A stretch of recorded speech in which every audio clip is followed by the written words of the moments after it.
Hey, I'm Patrick. Today, I've compiled fatal cases of bad judgment that feel like they belong straight out of the Darwin Awards. From a man who ripped the safety warnings off his new generator just to prove he didn't need instructions, to a backyard intrusion over food preparation that ends in consequences no one saw coming.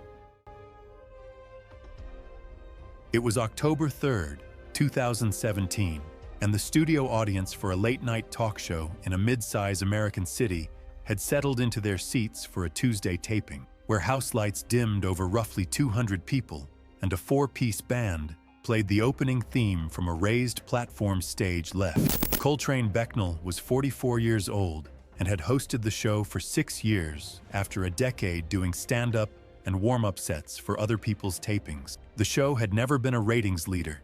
It survived on one formula: recurring comedy segments built around physical challenges and food. The segment that kept it alive was a celebrity eating challenge. Every episode, Coltrane raced a willing guest through some oversized food item. He won most of them. He kept a whiteboard in the green room, tracking his record against every guest. Updated it himself after every taping with a dry erase marker he kept in his jacket pocket. His producer later said he studied the board before every show like a playbook. His record at the time of his death was 94 wins, 31 losses. I keep circling back to that number because it means he'd done this 125 times. 125 times he shoved food into his mouth on camera, and every single time he walked away from the desk, laughing. That evening's challenge involved a thick-cut steak portion, bone-in, against a comedian who had been on the show twice before. The segment was roughly 4 minutes in when Coltrane's movements changed. He stopped chewing. His hands came up to his throat. His eyes went wide. No sound at all. His guest later told investigators she thought it was part of the act. Coltrane had done exaggerated fake choking bits during this segment before, slumping in his chair, clutching his chest, mugging for the camera. She said she almost reached over, but the last time a guest touched him during a bit, it ruined the take. The audience laughed. The guest laughed. The band kept playing. The detail his producer shared that I can't shake is the band, still playing the segment's theme while he was dying at the desk. A camera operator later said she noticed he wasn't making any sound, not gagging, not coughing, and that his face was changing color. But she hesitated. The show ran on a strict no-break format during signature segments, and the crew was not permitted on the stage floor during live takes. A previous crew member had been reprimanded for calling a cut during a bit that turned out to be part of the performance. The format trained everyone in that room to assume it was the show. And that's the part of this I can't stop thinking about. The system didn't fail because nobody noticed. It failed because noticing wasn't enough. The room was built to keep going. Roughly 90 seconds passed before the floor director broke format. By then, Coltrane's lips were visibly blue. He was not breathing. A crew member attempted abdominal thrusts and back blows while another called emergency services. The obstruction did not clear. He had no pulse by the time paramedics reached him. He was transported to a nearby hospital. Resuscitation efforts continued, but he never regained spontaneous breathing or cardiac activity. He was pronounced dead. The medical examiner determined the cause of death to be asphyxiation due to complete airway obstruction by a foreign body. I found this detail in the investigation file. The segment had been running for 4 minutes and 11 seconds when the first crew member broke protocol. 4 minutes of a man dying in front of 200 people who thought they were watching comedy. The show was canceled. The production company overhauled on-set medical protocols and eliminated the no-break during segments policy. The death was ruled accidental. No criminal charges were filed, but the company settled a civil liability claim with his family. The unaired footage was sealed. His producer told investigators she watched it once and could not identify the exact moment it stopped being funny. The whiteboard was still in the green room, 94-31. Nobody erased it. It was June 14th, 2015, a Sunday, and the temperature in Lakewood, Ohio had reached 91 degrees by early afternoon. The community pool was open, occupied, and operating normally. Nothing about the day suggested a disruption beyond routine summer use. Deborah Foss, 54, had lived in the development for over 20 years and worked part-time at a local retail store. She held no HOA role, but frequently inserted herself into enforcement issues, filing 31 complaints in 18 months, none upheld. Residents described her as confrontational and controlling over shared spaces. She had mild hypertension, chronic plantar fasciitis, wore orthopedic sandals, and lived alone. The Washington family had moved in 8 months earlier. Renan, 38, was an electrician, and Nathania, 36, worked part-time at a pediatric clinic. They had 3 children, including 15-year-old Aliyah. Their dues were current, with full access to amenities. Deborah filed 4 complaints against them, none upheld. Aliyah began recording after repeated confrontations initiated by Deborah. The family arrived at the pool carrying towels and a cooler. Deborah was already seated near the entrance with a printed copy of the association bylaws, positioned to monitor entry. The pool was below its posted capacity. As the family approached, she stood immediately and moved to block the gate, placing herself directly in front of the latch. Without any authority, she told Renan that access needed to be confirmed and that the pool was at capacity. I didn't think much at first, but she got up so fast it felt like she'd been waiting for them,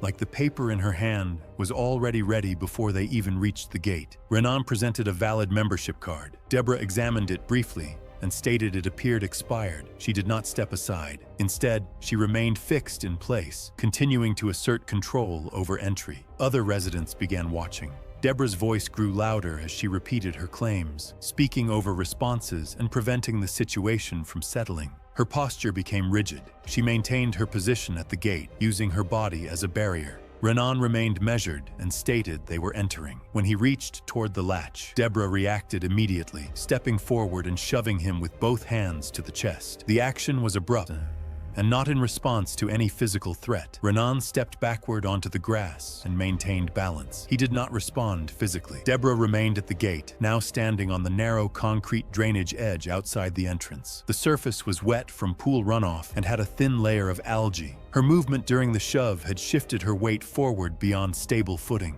Her left foot slipped outward, and her right foot failed to gain traction. Her body tilted backward. She was still holding the printed bylaws in one hand and did not reposition to break the fall. The back of her head struck the rounded edge of the pool, coping with significant force. Her body continued into the water face down. She did not attempt to recover or surface. Within seconds, the water around her head began to discolor. At first, it just looked like she slipped under normally until the stillness in her body made it clear something was wrong. Renan entered the pool and lifted her, keeping her face above water while calling for help. A lifeguard reached them shortly after and assisted in bringing her to the deck. Cardiopulmonary resuscitation was initiated. Aliyah continued recording as bystanders moved back. Emergency responders arrived and continued advanced care. Deborah was transported without regaining consciousness and was later pronounced dead. The cause of death was blunt force traumatic brain injury. The impact created a depressed fracture at the back of the skull, driving bone fragments into critical brain structures and causing immediate loss of consciousness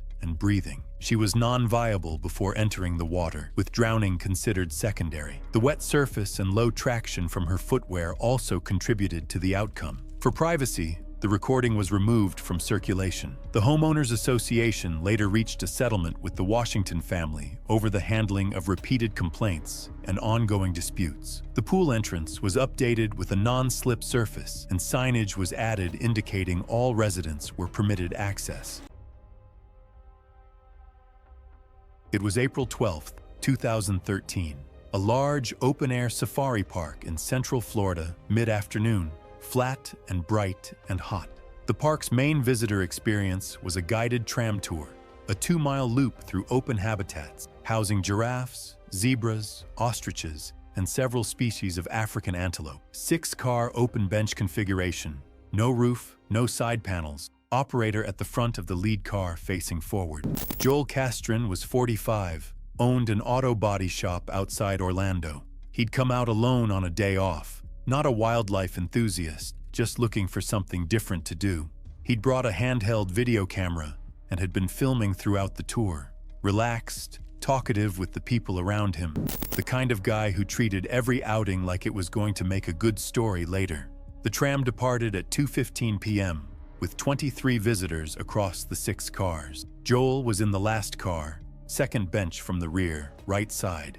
2 other visitors were in that car with him, a couple seated at the front bench, facing forward. The operator was at the front of the lead car, roughly 60 feet ahead, with no direct sightline to the rear. Posted at the boarding platform were 2 signs: remain seated at all times, do not stand, lean over the sides, or extend limbs outside the vehicle. The operator made a verbal announcement over the tram's speaker system, covering the same rules before departure. Joel was filming when it played. The first mile ran through open flat terrain. The second curved into a more densely vegetated section. Tall grass, low trees on both sides, the canopy narrowing overhead. This section passed under 2 wooden service bridges built for keeper vehicles. Clearance heights were marked at the boarding platform, and the tram's audio system announced the first crossing about 30 seconds before reaching it. Somewhere in that tree line, Joel stood up. The couple in the front of his car told investigators he'd been standing intermittently since the tram entered the vegetated section, sitting back down and standing again to get better filming angles over the roof. They told him to sit down at least once. He laughed it off. The first service bridge had a clearance of approximately 11 feet above the track. A seated passenger cleared it with several feet to spare. Joel was 6 feet 1 inch tall. Standing, he did not. The bridge caught him across the back of the neck and upper shoulders at tram speed, approximately 8 miles per hour. The strike drove him downward and forward off the bench, landing him partially in the aisle and partially against the rear safety bar. The couple heard the impact and turned around immediately. Joel was on the floor, not moving. The operator didn't feel anything from the front of the lead car. It took about 40 seconds for the message to reach him, through other passengers relaying it car to car. The tram stopped. Emergency response was called by radio, and personnel reached Joel approximately 14 minutes after the call. Access required a keeper vehicle to navigate from the nearest service entrance mid-loop. He was unresponsive, but had a weak pulse. Transported by ground to a nearby medical facility, then transferred by air to a trauma center about 2 hours later when the full extent of his injuries became clear. Joel Castron died 3 days after the incident without regaining consciousness. The impact caused a hyperflexion injury at the C3 to C4 level. His head snapped violently forward on contact, resulting in a fracture dislocation and complete spinal cord injury above the level required for independent breathing. He was on mechanical ventilation from arrival and developed neurogenic pulmonary edema within the first 48 hours, which progressed to respiratory failure on the 3rd day. The bridge clearance was confirmed as marked at the boarding platform and announced over the tram audio before the crossing. The couple's statements confirmed Joel had been standing intermittently and told to sit down. The operator's forward-facing position and distance to the rear car were flagged as factors limiting real-time supervision. The park was cited for inadequate passenger supervision protocols on multi-car tram configurations. No criminal charges were filed. The tram program was modified to include a rear-facing staff monitor on all tours. It was September 12, 2018, and warm tropical air drifted through the open-air lobby of a boutique resort tucked into a hillside above Ubud, Bali, where stone pathways wound between infinity pools and tiered villas stacked 6 floors up the slope, each one with a narrow balcony overlooking the valley below. Mivette Ojero was 24 years old and had built a recognizable presence on Instagram almost entirely around one type of photo. Legs over the edge, hotel balconies, rooftops, infinity pool ledges, always the same composition, always shot from behind, always with her feet dangling over open air. She lived in Lyon, France, worked no other job, and earned her income through brand partnerships with clothing and travel companies. She was in Bali on a paid content trip for a swimwear label. Her boyfriend, who traveled with her on every brand trip, was her only photographer. He later told investigators that Mivette never accepted a photo on the first take. Sometimes it took 10, sometimes 15. And even after she approved a photo, she would sometimes change her mind and insist on reshooting it. Once, on a previous trip,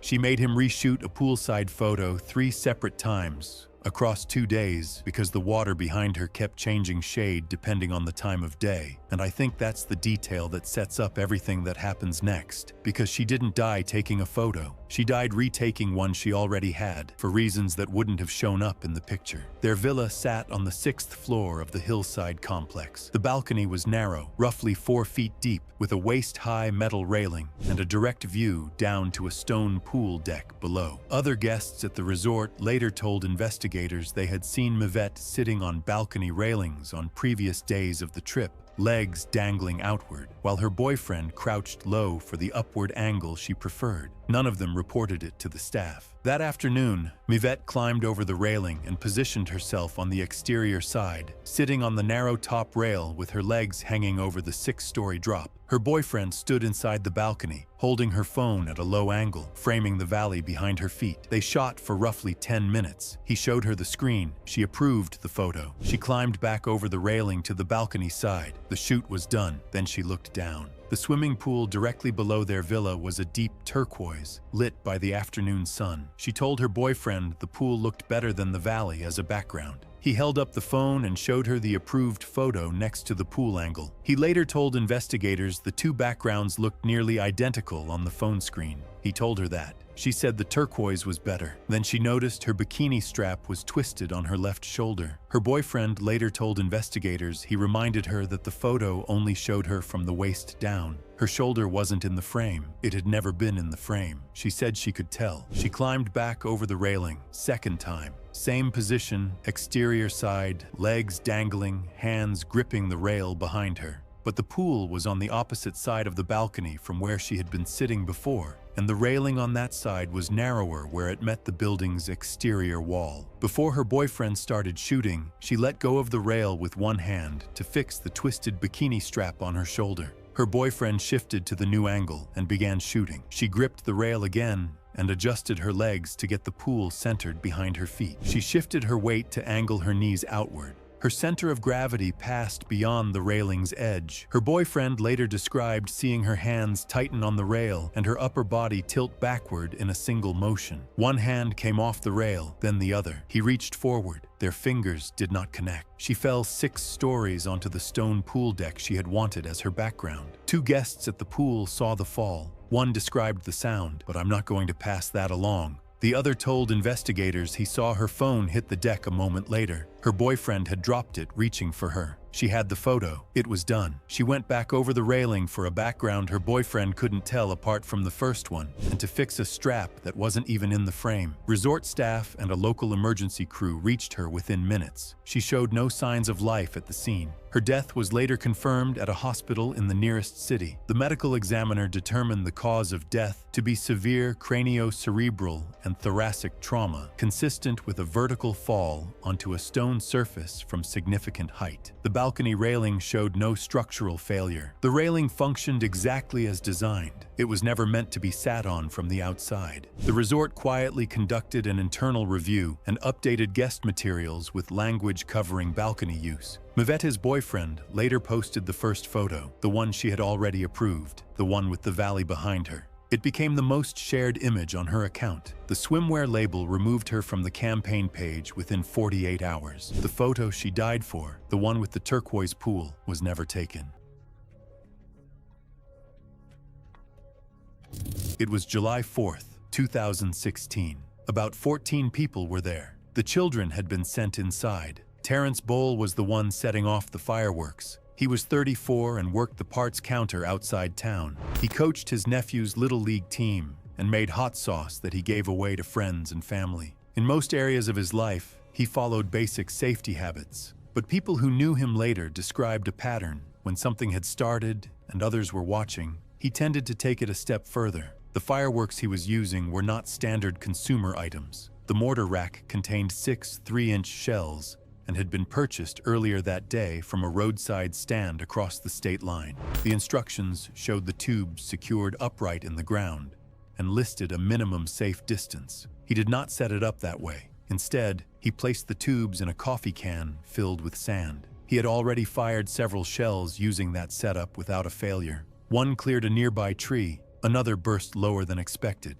He continued. For the final shell, Terry said he would angle it over the tree by resting the tube on his shoulder. He demonstrated the position, tube braced against his shoulder, one hand steadying it, head turned away. He said he had seen something similar online, despite the clear instability of the setup. His friend Kevin Doss began recording and said it was a bad idea. Others laughed. No one intervened, and the moment shifted from warning to performance. Terry loaded the shell, tilted the tube off vertical, and lit the fuse. The fuse burned briefly. I want you to sit with how little time actually passes before everything changes here. The lift charge ignited, but the shell failed to properly clear the tube before the burst charge detonated. This type of malfunction is commonly referred to as a flower pot. In such failures, the tube can rupture and fragment, sending high-energy debris and blast forces in multiple directions, including laterally and downward, depending on how the tube fails. The force was concentrated at close range. The explosion occurred at close range, striking the right side of Terry's head and upper body.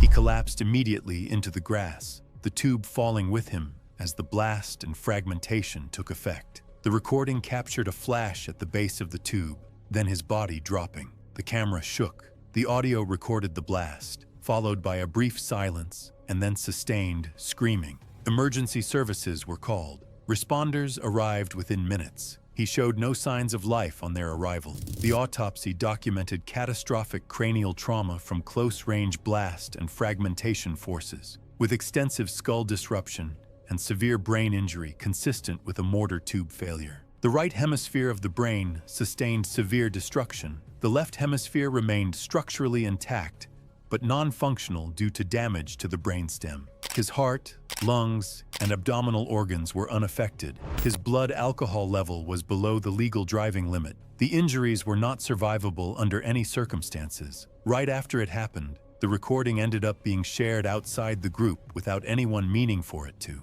It got passed around quickly before it could be taken down, and copies kept appearing after that. Kevin Doss later said he never watched it again and only remembers the sound, not what was actually in the video. A civil case was filed against the seller of the fireworks and was resolved out of court. The incident was later used in safety materials emphasizing proper mortar placement, often accompanied by diagrams showing the correct vertical positioning of the tube and warnings against handheld use. In the weeks after, Terry's belongings remained largely undisturbed. The batch of hot sauce he had made that summer stayed in mason jars in the garage. One co-worker kept a jar on a shelf in his office for years before eventually throwing it away. From my perspective, that kind of attachment says more about memory than the object itself. He said he couldn't explain why he kept it that long. It comes back to Terry ignoring clear safety rules despite the risks. It likely could have been prevented by using the mortar properly, set upright in the ground,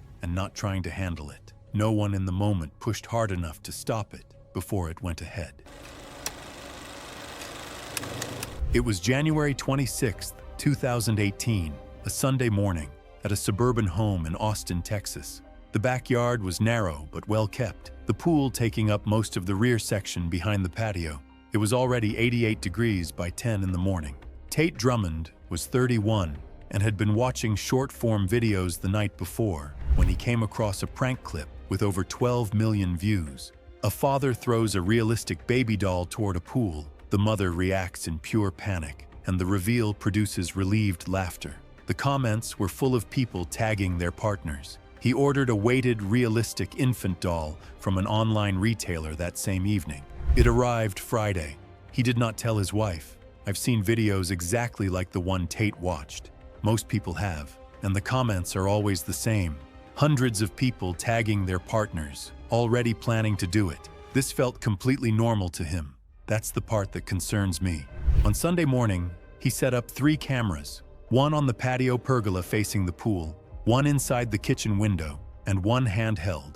He put their infant daughter, Poppy, in her bouncer in the living room with the baby monitor on, and retrieved the doll from the spare room. Zara was outside cleaning the pool with a telescopic brush, her back partially turned to the house. At 10:20 a.m., Tate came out carrying Poppy. Zara told him to take Poppy back inside without breaking her work rhythm. She said she did not want to worry about the baby while she had chemicals out.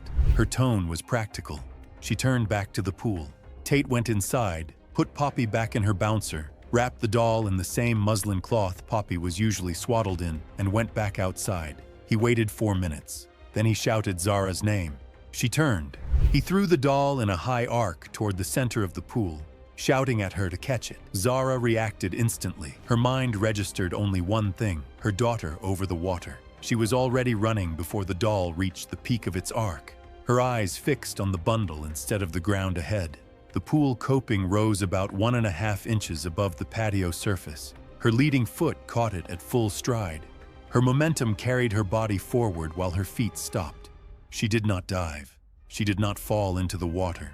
She went straight down, the full weight of her body driving her forehead into the tiled coping edge before she could bring her hands up. The sound was sharp and immediate. She collapsed face down on the coping and did not move. Tate reached her within seconds. She was unconscious, blood already spreading across the tiles. The doll floated face down in the shallow end as he called 911. Paramedics arrived within minutes. Zara was transported to a medical center with a severe traumatic brain injury, a depressed frontal skull fracture, and significant intracranial bleeding. She underwent emergency neurosurgery that afternoon to relieve pressure and control the bleeding before being placed on life support. She did not regain consciousness. On the third day, scans showed no meaningful brain activity. The damage was extensive and irreversible. Zara Drummond was removed from life support on the evening of the 5th day and pronounced dead at 9:47 p.m. She was 29 years old. The cause of death was severe traumatic brain injury and intracranial hemorrhage consistent with high-force impact on a hard surface. It was November 8, 2016, and the studio audience for a long-running evening panel show in Seoul, South Korea, filed into a familiar set: a curved desk, 3 guest chairs, a skyline backdrop, where the same host had opened every episode for over a decade. Do-hwan was 52 years old and had hosted the show for 11 years, the longest tenured host in the time slot's history. Before the talk show, he had spent 15 years in broadcast journalism, married 26 years, 2 adult children. His colleagues described a man who had no identity outside the show and no plan for what came after it. He had a habit everyone knew about. He poured and spilled water constantly during tapings, 3 or 4 glasses per show. Nervous energy. He fiddled with the glass while guests talked, overfilled it, knocked it reaching for notes. The crew had replaced the desk surface twice in 11 years because of water damage. It became part of the show's identity. Guests brought him novelty sippy cups as gag gifts on air. He kept everyone on a shelf in his dressing room, over 30 by the time of his death. His wife later told investigators the shelf was the only thing in that room he never let anyone rearrange. What I can't get past is that 30 people noticed the same thing, and all 30 bought him a cup instead of raising a concern. What no one saw was beneath the desk. The integrated lighting and monitor system ran on mains voltage, 220 volts in South Korea. A power feed under the desk surface had insulation that had been softening and cracking for months. Repeated water exposure had degraded it, gradually exposing a section of live conductor. The circuit had no residual current device, the kind of breaker that cuts power the instant current leaks through an unintended path. The desk had been wired before those protections were standard, and no one had retrofitted one since. That evening, roughly 20 minutes into the taping, Do-won knocked over his water glass. Water spread across the desk surface above the compromised section. His left hand rested flat on the wet surface. His right hand gripped the metal desk frame. Current passed through his arms and across his chest. He stiffened. Witnesses later described a brief, visible contraction. His shoulders pulled inward, his jaw locked, before he collapsed sideways out of his chair. I read that detail 3 times in the witness statements. Not a dramatic fall, a freeze, and then gravity. A guest beside him caught his arm as he fell. Crew rushed the stage. A producer initiated CPR within a minute. The studio's medical responder took over with a defibrillator. Initial rhythm was consistent with ventricular fibrillation. Paramedics arrived and continued efforts. He was transported to a nearby hospital. He could not be revived. The medical examiner determined the cause of death to be cardiac arrest from ventricular fibrillation induced by electrical current through the thorax. The investigation found the desk wiring had been flagged for inspection 3 months earlier, but the work order was never completed. The degraded insulation was consistent with chronic moisture exposure. I spent a while on the maintenance timeline, and what I can't wrap my head around is that they noticed enough damage to replace the whole desk surface, but not enough to wonder what that same water was doing 6 inches lower. The studio overhauled all desk-integrated electrical systems across every soundstage. New protocols required moisture-resistant conduit for any wiring within reach of a presenter. The shelf of sippy cups was photographed during the investigation. 31 cups. The newest one had been given to him on air 2 weeks before his death. I keep thinking about the person who gave him that last one. They watched the segment, they laughed, and now their cup is in an evidence file. It was August 9, 2016, and a domestic flight was still at the gate at a major airport. The aircraft had not pushed back, and boarding was still being finalized. The cabin was stationary, with passengers settling into their seats and overhead bins still in use. Nothing about the situation had yet transitioned into flight operations. Gail Murchison, 55, worked in real estate in Aurora, Colorado. She had been licensed for over a decade and operated a small independent practice with modest sales performance. She traveled infrequently by air and had booked a middle seat assignment in row 22 for a business-related trip to Orlando. She had consumed alcohol before boarding at the terminal and was traveling alone. Seat 22F, the window seat in that row, was assigned to Noah Castillo, a 9-year-old child traveling alone to visit family. His seat assignment had been confirmed in advance, including the window position requested due to motion sensitivity. He wore an identification lanyard indicating he was traveling alone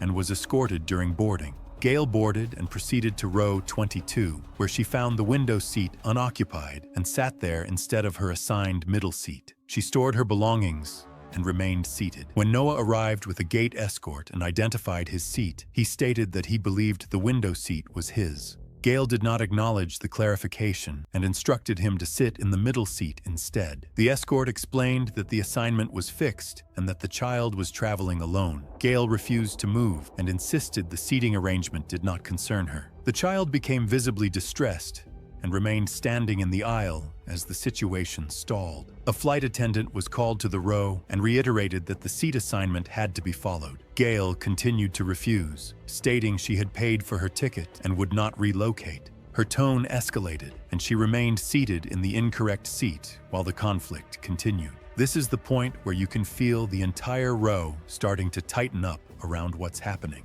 As the interaction progressed, Gail stood up into the aisle, not to comply, but to continue arguing. She stepped toward the crew member and made contact with their lanyard, pulling it forward during the exchange. The action caused a brief loss of balance before recovery against the seat armrest. The situation escalated further in the confined aisle space, with passengers observing from nearby rows. As the interaction continued, Gail turned away from the crew member and reached upward toward the overhead compartment above her row, pulling at the latch while still speaking. The compartment door released and swung downward in its standard motion, but her position directly beneath it left no space to avoid it. The edge of the door struck the side of her head at close range. The impact disrupted her balance in the narrow aisle, and she fell sideways, striking the armrest before her head hit the floor. The secondary impact was direct and unbroken. She did not regain responsiveness. Crew members initiated an emergency response while medical personnel on board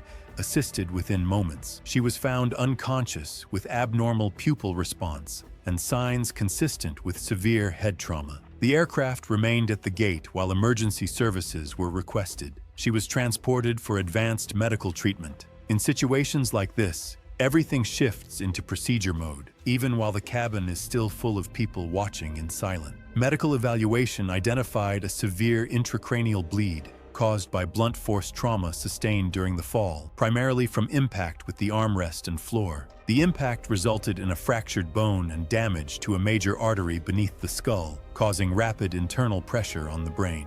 Despite surgical intervention to relieve the pressure and remove the blood clot, the brain injury had already progressed to irreversible damage. She later died from complications related to the injury. The cause of death was determined to be acute epidural hematoma resulting from blunt force head trauma. The manner of death was classified as accidental. The outcome was influenced by the location of impact on a structurally vulnerable area of the skull and the rapid onset of intracranial bleeding. The passenger who opened the overhead compartment was questioned and cleared of wrongdoing. Airline personnel had followed standard boarding and seating procedures, and the seating conflict was identified as the initiating factor in the sequence of events. The child was later rebooked and continued his travel.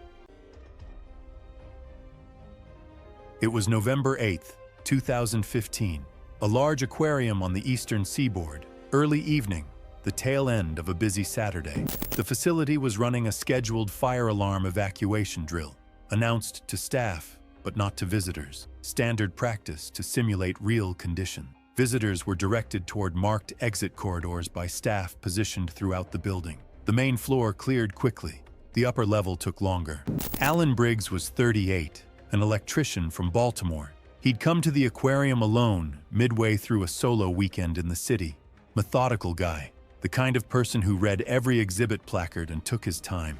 He'd been on the upper level when the alarm triggered, photographing one of the large tank displays. When the evacuation flow started, he moved with the crowd toward the nearest marked exit corridor, a wide hallway feeding toward the building's north stairwell. Somewhere in that corridor, the crowd split.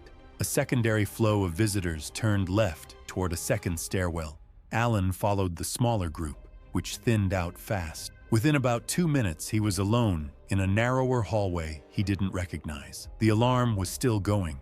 He kept moving forward, looking for an exit sign. The door at the end of that hallway was a push-bar emergency exit. Locks from the outside, opens freely from the interior during a fire alarm, as required by building code. It looked identical to every other exit door in the building. Alan pushed through it.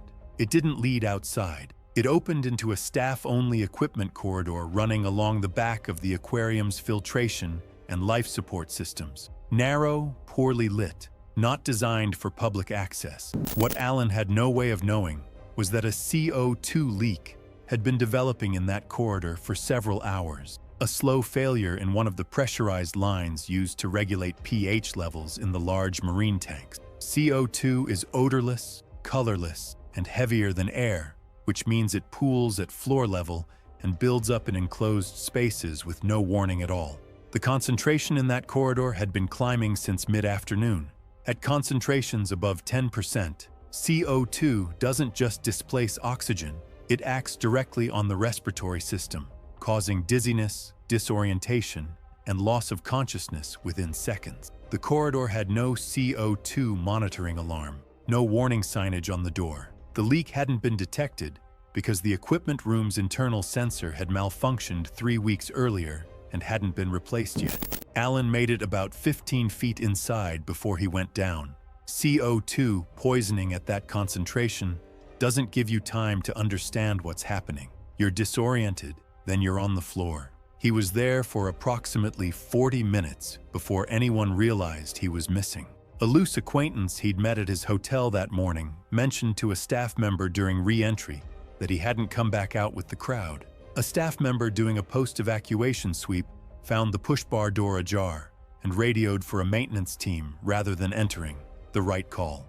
The maintenance team arrived with CO2 detection equipment about 12 minutes later, confirmed elevated levels, ventilated the corridor, and found Alan approximately 15 feet inside the door. No pulse.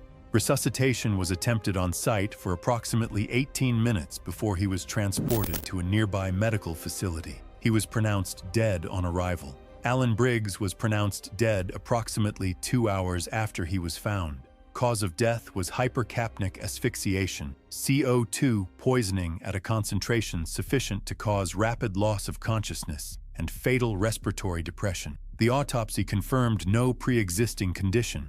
Time of death was estimated at within 5 minutes of entering the corridor. The investigation identified 3 institutional failures: a CO2 sensor that had been malfunctioning for 3 weeks without replacement, no warning signage on the corridor door, and the push-bar door's accessibility from the public hallway during an evacuation. The corroded fitting on the CO2 line had not been caught in the last scheduled maintenance inspection. The facility was cited for multiple safety violations. No criminal charges were filed.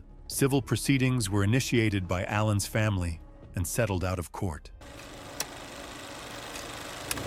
It was May 26, 2017, a Friday night on a quiet residential street in Springfield, Missouri. The neighborhood was the kind where porch lights stayed off after 9, and dogs did not bother to bark at passing cars. Mr. David Hartley was 53 and had taught 10th and 11th grade English at a high school for 19 years. He was the kind of teacher students remembered, not because he was easy, but because he was present. He knew which students were struggling before they said anything. He stayed after class. His colleagues described him as steady. His students described him as someone who actually gave a damn. The Leaf tradition at a high school had been running for at least a decade. At the end of each school year, a group of senior students would select one teacher they respected, drive to that teacher's home late on a Friday night, and cover their entire front yard in leaves. Bags of them, sometimes dozens, collected over weeks. The goal was to arrive undetected, complete the job, and be gone before anyone noticed. If the teacher came out and caught them,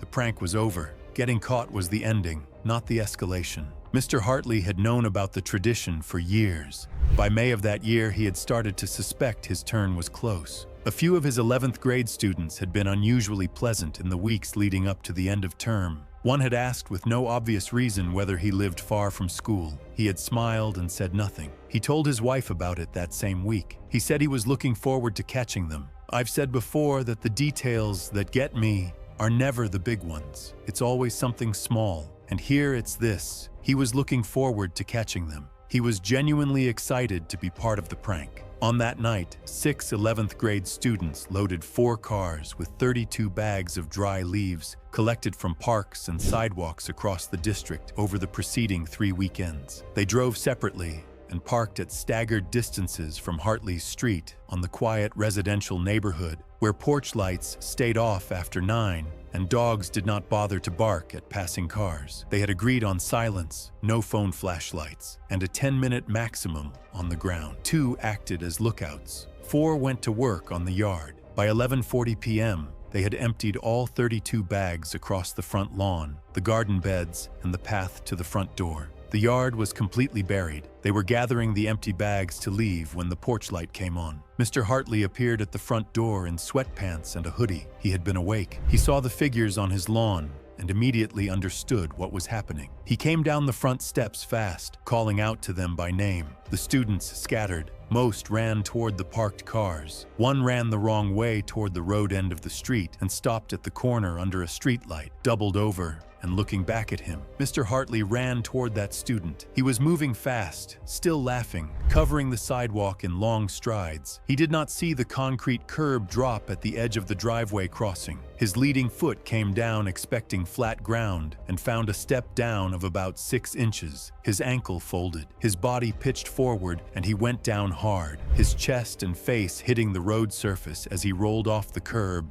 and into the lane. A refrigerated freight truck traveling at the posted limit of 35 miles per hour had no time to stop. The driver felt the impact before he understood it. He pulled over about 400 feet past the point of collision and called 911 at 11:48 p.m. Paramedics arrived at 11:56 p.m. Mr. Hartley was deceased at the scene. The cause of death was catastrophic traumatic injury consistent with a heavy vehicle strike. The 6 students were identified within 48 hours. All cooperated, and none had a prior record. The investigation found no evidence of intent to cause harm. The inquest recorded the death as accidental. No charges were filed. The high school canceled its end-of-year assembly. His 11th grade class finished their final exams 11 days later, supervised by a substitute teacher none of them knew. The student who had been standing at the corner under the streetlight did not return to school for the remainder of the term. The leaf tradition has not been repeated since. He was laughing when he fell. The kids were laughing. That's the part I couldn't shake. That the last sound he made in his life was probably a good one.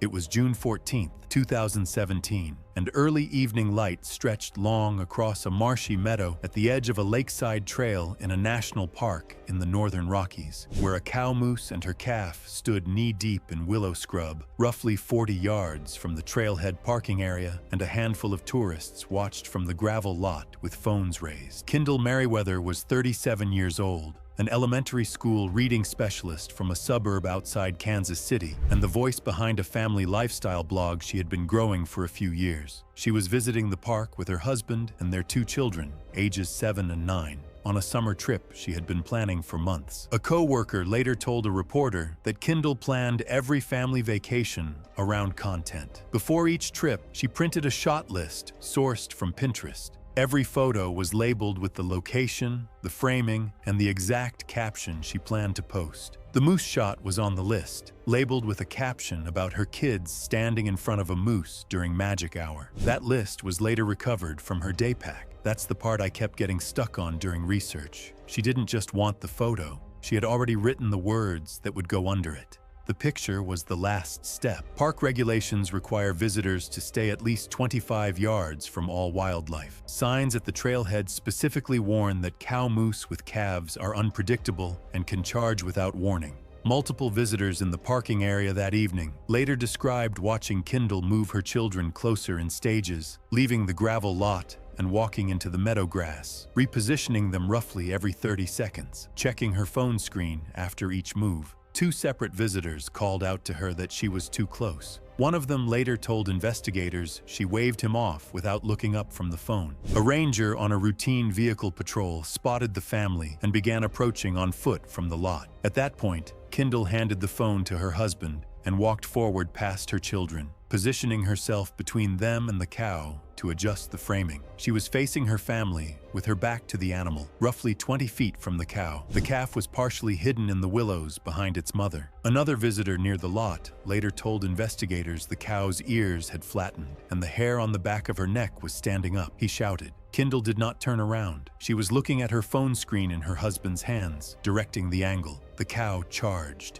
20 feet closed in less than 2 seconds. Kendall turned at the sound of hooves splashing through the marshy grass, but had no time to move. The cow reared and struck her with both front hooves, driving her to the ground. Then she stomped repeatedly. The cow struck Kendall multiple times before turning back toward her calf. Her children watched the entire thing. Her husband dropped the phone and ran to her. The ranger reached her within minutes and began first aid. She was airlifted to a regional trauma center. From the reports I read, she never regained consciousness during the flight. She was pronounced dead at the hospital. The medical examiner determined the cause of death to be massive blunt force trauma to the head, chest, and abdomen, including depressed skull fractures, multiple rib fractures, and extensive internal hemorrhaging. Her children were not physically injured. The park issued a safety advisory citing the incident without names. The printed Pinterest shot list was entered into the investigation file. I keep coming back to that list. The photo had a caption before it had a photo. She walked her kids toward an 800-pound animal guarding a calf for a sentence she had already finished writing. Overnight storms moved through Shelby County on April 29, 2015, leaving wet roads and widespread outages across Harpersville. By morning, power was out in roughly 1,800 homes. In one residential area, a distribution line had snapped from a pole 2 houses down and came to rest in a front yard, lying in wet grass not far from a porch. Ronnie Getch, 38, lived in one of those houses. He ran a small house painting business on his own and had spent years working inside people's homes, handling repairs and basic fixes as needed. That familiarity had built up over time into a general sense that he could usually judge problems without waiting for outside input. His daughter Lily, 17, was staying with him that weekend. She had been awake since the storm passed and stayed near the doorway while he moved around the house. At some point, Ronnie stepped outside to check the yard conditions after noticing the fallen line nearby. Across the street, neighbor Paulette Odom, 62, a retired school secretary, had already seen the downed line and called emergency services. While still on the phone, she saw Ronnie step outside carrying a push broom. The line lay roughly 15 feet from his porch. It had not been confirmed as de-energized. Ronnie had not called for help. He assumed the line was safe because his power was out. I think this assumption shows up more often than people expect in downed line incidents like this. Instead of waiting for confirmation, he went outside and approached it directly. A line can be dead at one point in the grid and still energized at another. The utility had not yet isolated the fault. The line was carrying approximately 7,200 volts. He kept walking toward the downed line holding a wooden broom. It had been left outside overnight in the rain, so it was wet. Wood doesn't usually carry electricity, but when it's soaked, it can sometimes let small amounts of current travel across the surface, especially with high-voltage lines. Across the street, Paulette shouted a warning. He did not respond or did not register it. She told the dispatcher a man was approaching the line with an object and stayed on the call. Moments later, he made contact. This is the exact point where everything shifts, and there's no reversal after it. The current passed from the energized line into the wet broom handle and through his body, with entry at the point of contact and multiple internal pathways toward ground contact points. At that voltage, severe electrical injury can rapidly trigger ventricular fibrillation or cardiac arrest. The involuntary muscle contraction was strong enough to cause him to lose balance and fall backward. He landed on his back in the wet grass and did not move. Lily saw him fall and ran from the porch. Paulette remained across the street. She did not approach. The line was still live. She stayed on the call and described what she was seeing as Lily reached her father and began shaking him and calling his name. The dispatcher remained on the line with her for several minutes until responders arrived and the area was secured. Emergency crews treated the line as active until the utility confirmed isolation. The autopsy recorded small, circular burns on both palms and matching exit wounds on the soles of the feet. These marks are consistent with high-voltage electrocution. Internal damage was far more extensive than external injury suggested. The heart showed ventricular fibrillation, a chaotic rhythm caused by electrical disruption. Muscle tissue in both arms and the chest showed hemorrhaging from extreme involuntary contraction. Several ribs were fractured, likely from the force of that contraction rather than the fall. The brain showed no direct injury. Investigators noted that survival would have required immediate defibrillation and CPR within seconds of contact, which was not possible while the line remained energized. The broom handle showed carbonization at the grip and contact point, with moisture still present along its length. Lily was taken to her mother's home that afternoon. In the following weeks, she expressed confusion and guilt, telling her mother she thought she had done something wrong by not helping correctly. Paulette Odom provided a full statement and declined media interviews. She later moved out of the area. The utility company revised its safety messaging that summer. Downed lines are always live until confirmed otherwise. Stay away. Call immediately.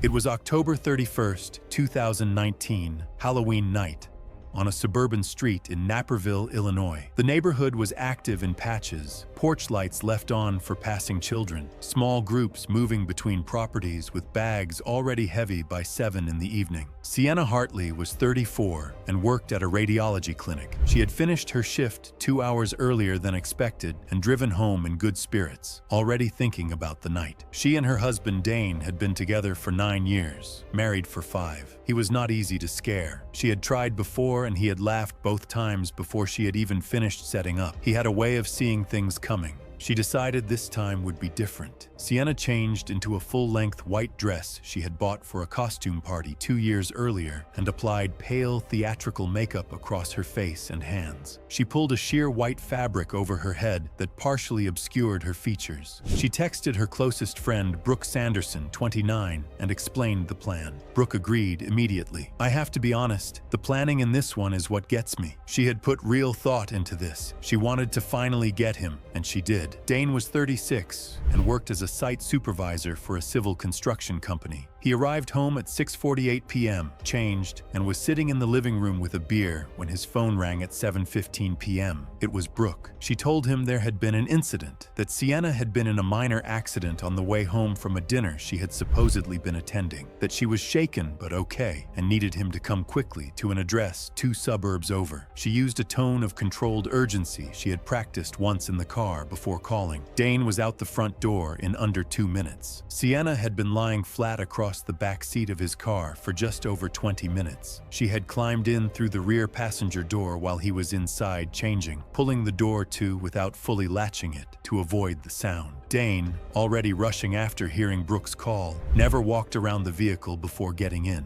As he drove, his attention stayed fixed on the navigation screen and the repeated calls Brooks sent to keep him moving quickly. The angle of the driveway and the height of the rear seats kept her out of view from the front. She heard him unlock the car and get in. Dane reversed out of the driveway and pulled onto the street, driving with urgency, phone mounted on the dash with the address already loaded in navigation. He merged onto the main road and accelerated to the posted limit of 35 miles per hour. Sienna waited until he had been driving for approximately 90 seconds. Then she slowly raised herself upright in the back seat and reached one hand forward, placing it on his right shoulder. Dane reacted before he could think. His body twisted sharply to the right, his hands pulling the wheel with it. The car crossed the center line. He overcorrected left. The vehicle lost stability and rotated, the passenger side striking a parked van on the opposite curb, before continuing into a utility pole and coming to rest. Sienna was unrestrained in the back seat. The impact threw her forward and then sideways. Her head struck the doorframe before she came to rest on the floor behind the driver's seat. She did not make a sound after that. Dane was conscious. His airbag had deployed. He had a laceration across his forearm and a deep bruise forming across his sternum from the seatbelt. He turned around and found her on the floor, still in the white dress. She was breathing. He called 911 at 7:21 p.m. Paramedics arrived at 7:28 p.m. Sienna was extracted and transported to hospital with a severe traumatic brain injury consistent with blunt force impact. She underwent emergency surgery that night. She died on November 3rd, 4 days later, without having regained consciousness. The cause of death was severe traumatic brain injury sustained during the collision. Dane was treated at the scene for minor injuries and interviewed by police the following morning. Brooke was also interviewed. Both gave full accounts. The investigation found no evidence of criminal offending. The coroner recorded the death as accidental. Dane did not return to the house for 6 weeks. When he did, the plastic skeletons were still zip-tied to the mailboxes on either side of his driveway. The neighbors had forgotten to take them down.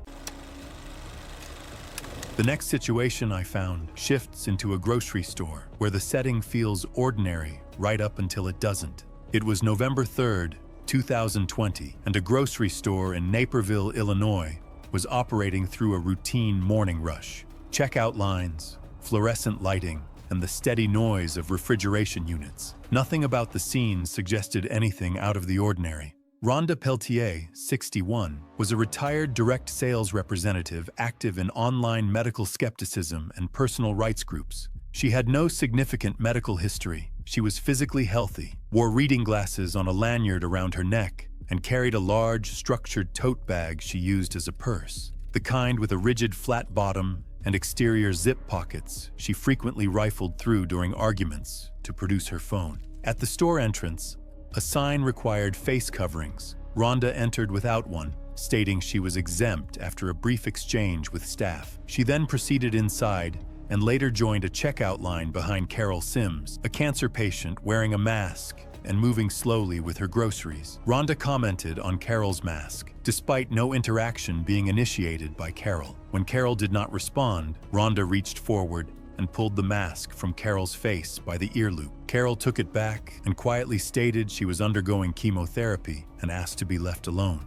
Rhonda dismissed the statement and continued speaking loudly about masks, rights, and restrictions. Several customers in nearby lines began recording the interaction. It didn't even feel like anything serious at first, just people slowly starting to watch. A store employee approached and asked Rhonda to step back from the customer. She refused and continued raising her voice. The situation drew attention from staff, and a manager attempted to de-escalate the conflict. Rhonda remained focused on arguing her position, speaking over instructions and gesturing repeatedly. Her behavior became increasingly agitated and physically animated, drawing further attention from surrounding customers. As the confrontation continued, Rhonda reached into her tote bag and pulled out her phone to record what she called harassment by store staff. In doing so, she also dislodged a travel-size hand lotion bottle, cylindrical, uncapped at the bottom, which fell from the bag and landed on the tile floor behind her right foot without her noticing. A moment later,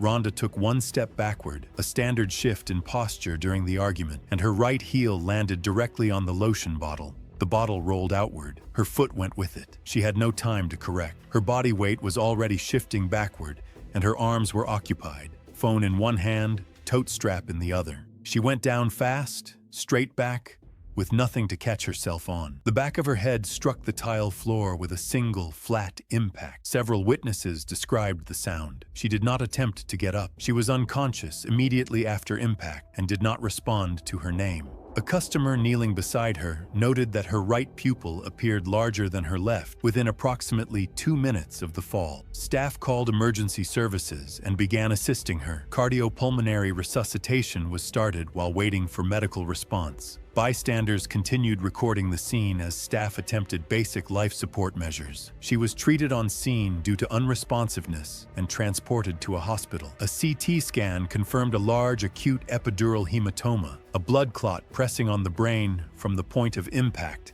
at the base of the skull. Emergency neurosurgery was performed, but the herniation had already caused irreversible brainstem damage. She did not regain consciousness. Life support was withdrawn 4 days later. The cause of death was acute epidural hematoma secondary to blunt force head trauma. Manner of death accidental. The back of her skull struck the tile floor with sufficient force to fracture the occipital bone and lacerate a blood vessel beneath it, causing rapid bleeding between the skull and brain that compressed critical structures within minutes. Her phone, still recording, was recovered face up on the floor, with footage ending at the moment she stepped back. It was August 7th, 2015, a large regional zoo in the mid-Atlantic, mid-afternoon.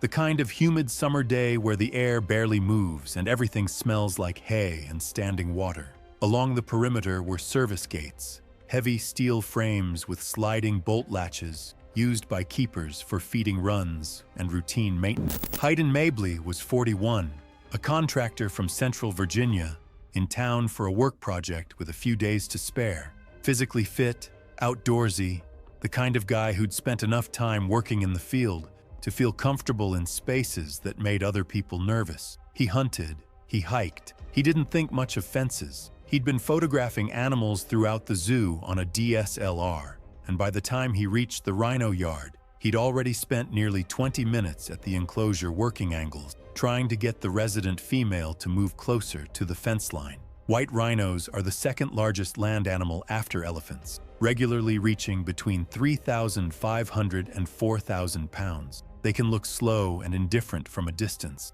and in captivity, that impression gets reinforced. They're often just standing there, barely moving, seemingly unbothered by anything. That's exactly what makes them dangerous to underestimate. Their eyesight is poor. They're acutely sensitive to unfamiliar movement and scent at close range, and when one is startled or threatened, it doesn't retreat. A full-speed charge covers ground at around 30 miles per hour, and at that weight, the impact isn't something a human body handles in an open field. There were 3 service gates along the eastern fence line, and one had been left unlatched after a morning feeding run. Bolt not fully seated, not open but not secured either.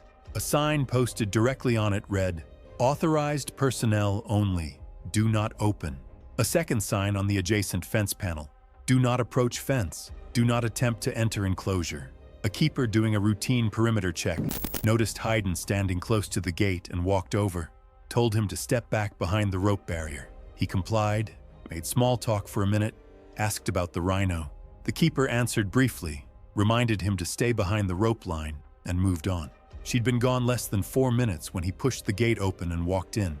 He didn't rush. Camera raised, moving toward the rhino who was standing about 60 feet away near a water trough. He'd covered maybe 25 feet when she registered him, turned, lifted her head, and went completely still for about 4 seconds. That stillness isn't calm. That's threat assessment. Then she charged. 30 miles per hour across 35 feet. Contact in just over 1 second. The horn caught his left hip and lower abdomen as he tried to turn away, and the impact lifted him off the ground. He landed about 12 feet from the point of contact. She turned, found him, and came through again. Horn to the lower back, full body weight following through, front feet coming down across his torso as she moved over him. He was conscious after the first impact. He wasn't after the second. The keeper heard the noise from the far end of the perimeter and radioed immediately, but protocol required her to wait for backup before entering. The rhino stayed near Hayden's body for about 22 minutes before keepers moved her into an adjacent holding pen using a feed distraction.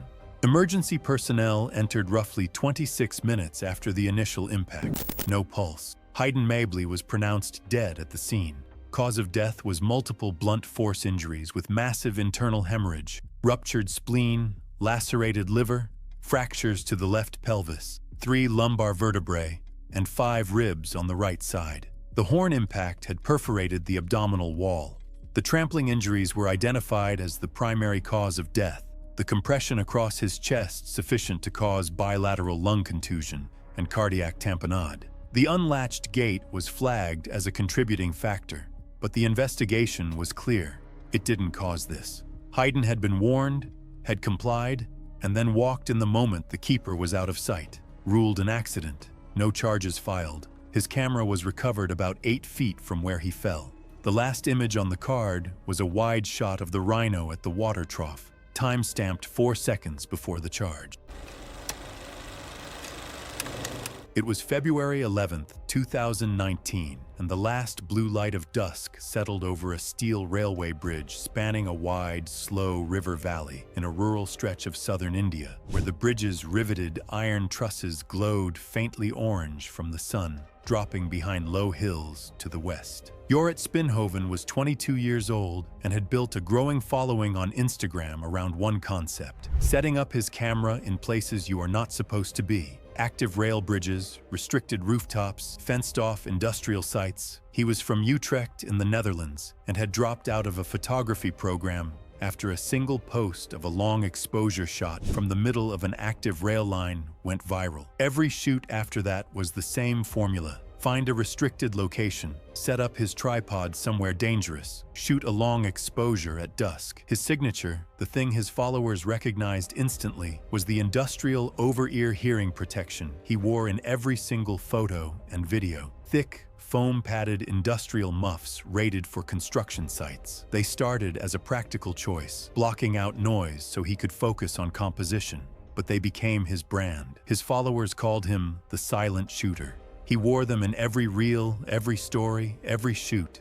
And that's the thing I need you to sit with, because the hearing protection wasn't just gear, it was content, it was the image, and it's the reason he's dead. Jorrit was 3 months into a solo backpacking trip through southern India, shooting content for a series he had been promoting to his followers for weeks. That evening, he set up a tripod on the rail bridge roughly 200 feet from the near bank. The bridge was active, carrying freight and passenger trains on a regular schedule. Pedestrian access was technically prohibited, but there were no physical barriers. Locals in the nearest village later told investigators that people walked across regularly, timing their crossings between trains. Jorrit was not timing anything. He was composing a shot. The tripod was centered between the rails. His camera was set for a long exposure. He was wearing the hearing protection, and this is where the sequence narrows down to what physical evidence and the train operator's statement can tell us. The freight train approached from the east at what the operator later estimated was roughly 40 miles per hour. The operator sounded the horn at the standard distance, then again closer,